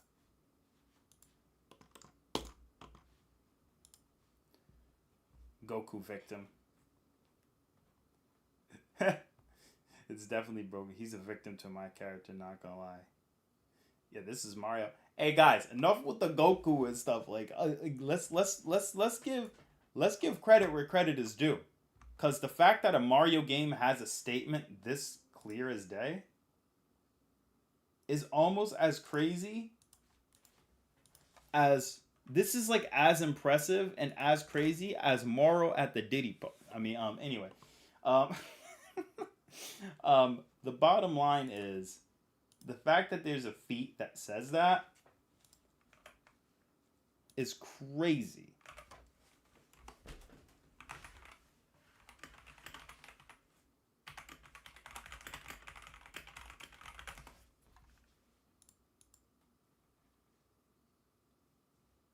is mainly just to show the fan translation from the original Japanese sub and link to the coolies first. Okay. Thanks, Macadamia. Let's read some scans Macadamia sent. By 3, all granting the new wishes of the strong with your power grant another. Those ripples have resonated with my wish, and once again I obtain even further wicked power resurrected and now taste my new form. Cool. Get a good look at this form, one fit for the three-dimensional world. In this reconstructed world, I will be the one to inherit the title of the strongest. Take this, my wicked power, which resonates with this three-dimensional space. Okay. Translation. Haha, take a look good. Fit for the three-dimensional. I am the one who shall deem the most powerful. Take this, my evil powers resonate in three-dimensional space. Translated by Amat. Shown verbatim. Observe closely. This form befitting the three-dimensional world in this reconstructed world.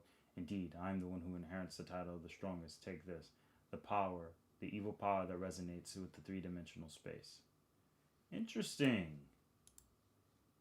So Macadamia, are you saying that the scan we're seeing is not the intentional translation?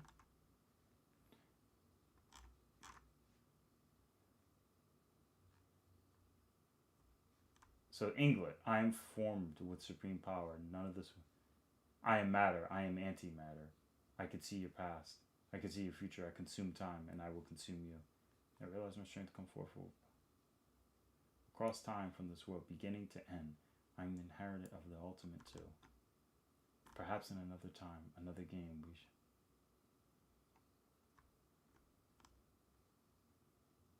until. Okay, now I vanish until the power of the third dimension and fluctuations visit yet unknown lands. Rewritten and localizing. The whole thing is meant to be fun little time with Final Fantasy.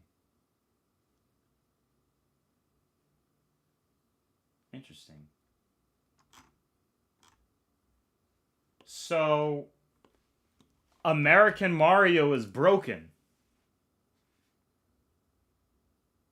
That's all that's telling me. Sadly, yes, I believe Ted Woodsey was responsible for the Nintendo localization. Is that out or high out or scaling, though, all jokes aside? Dang, man.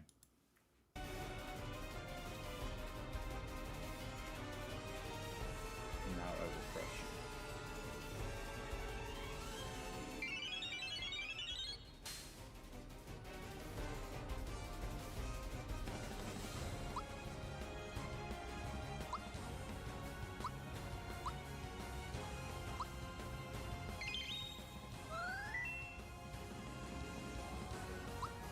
That's really smart.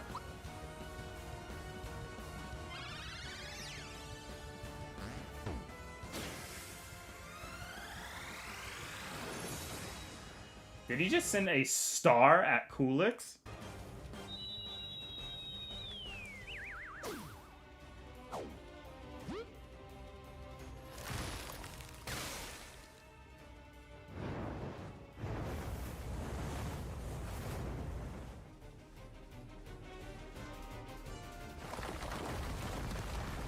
This guy's cheating.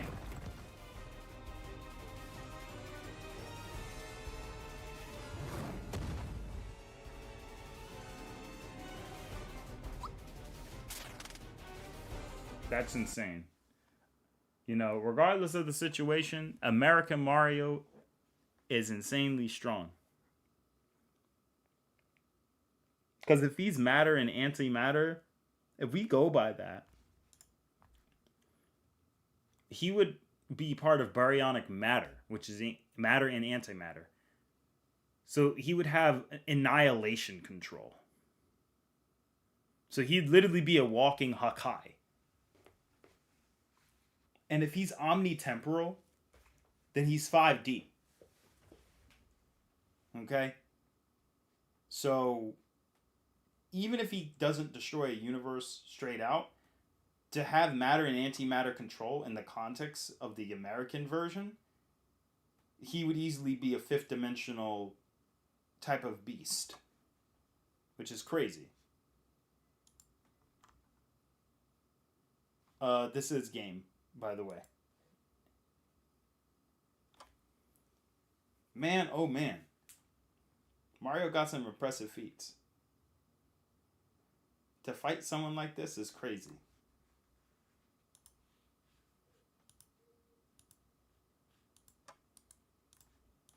I'm glad Macadamia brought it to our attention, though. The localization does matter a lot. Now, that doesn't take away from what Mario can do, because some people could just argue, okay, then let's just use the American version for power scaling. Okay, sure. You know?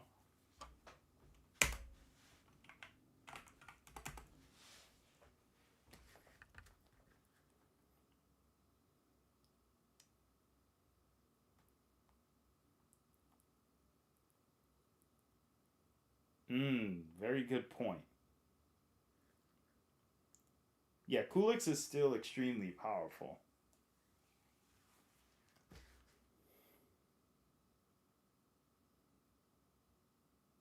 Yo, T. Cole talking about his OCs like LeBron James talking about his NBA titles. No, I'm just...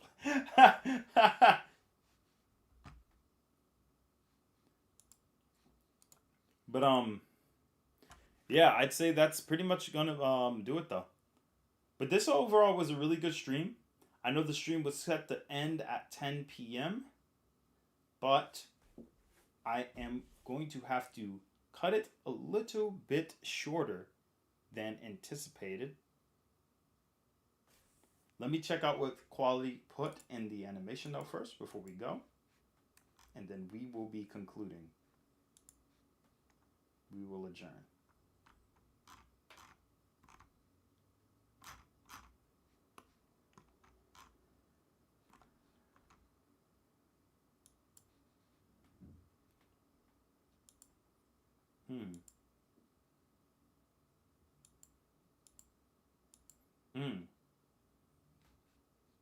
Let me put this up on screen.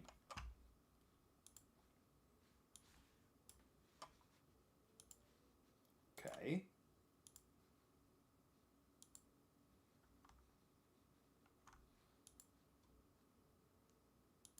Gathered or release, extreme focus.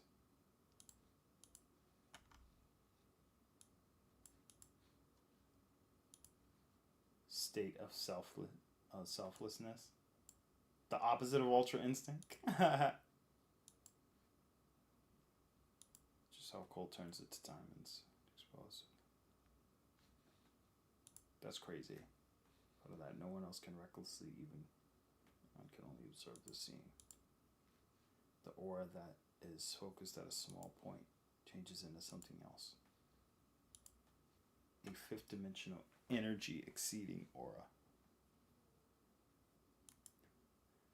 The birth of new divine power. Whoa, now this is pretty raw.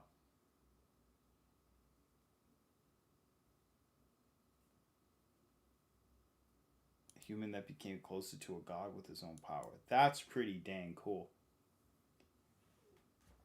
And the other who tricked and stole his power from the gods. That's raw. I think this is really cool because it shows a different level of scientific aspects. Because the fifth dimension is supposed to be tinier than an atom, so that's really cool how he does actual strings to do stuff like this.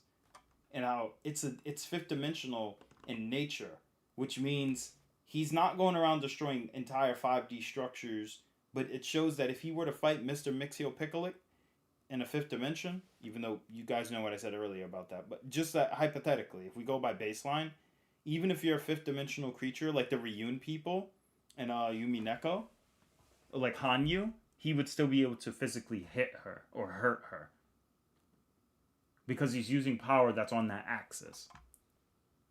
So I think that that's a really cool thing you shared, and thanks for sharing quality content.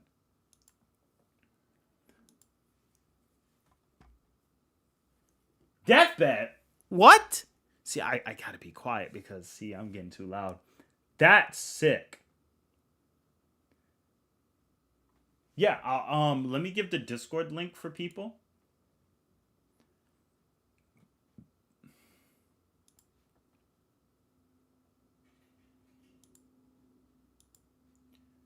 This link is good for 6 hours. Only 10 people can join it. Okay?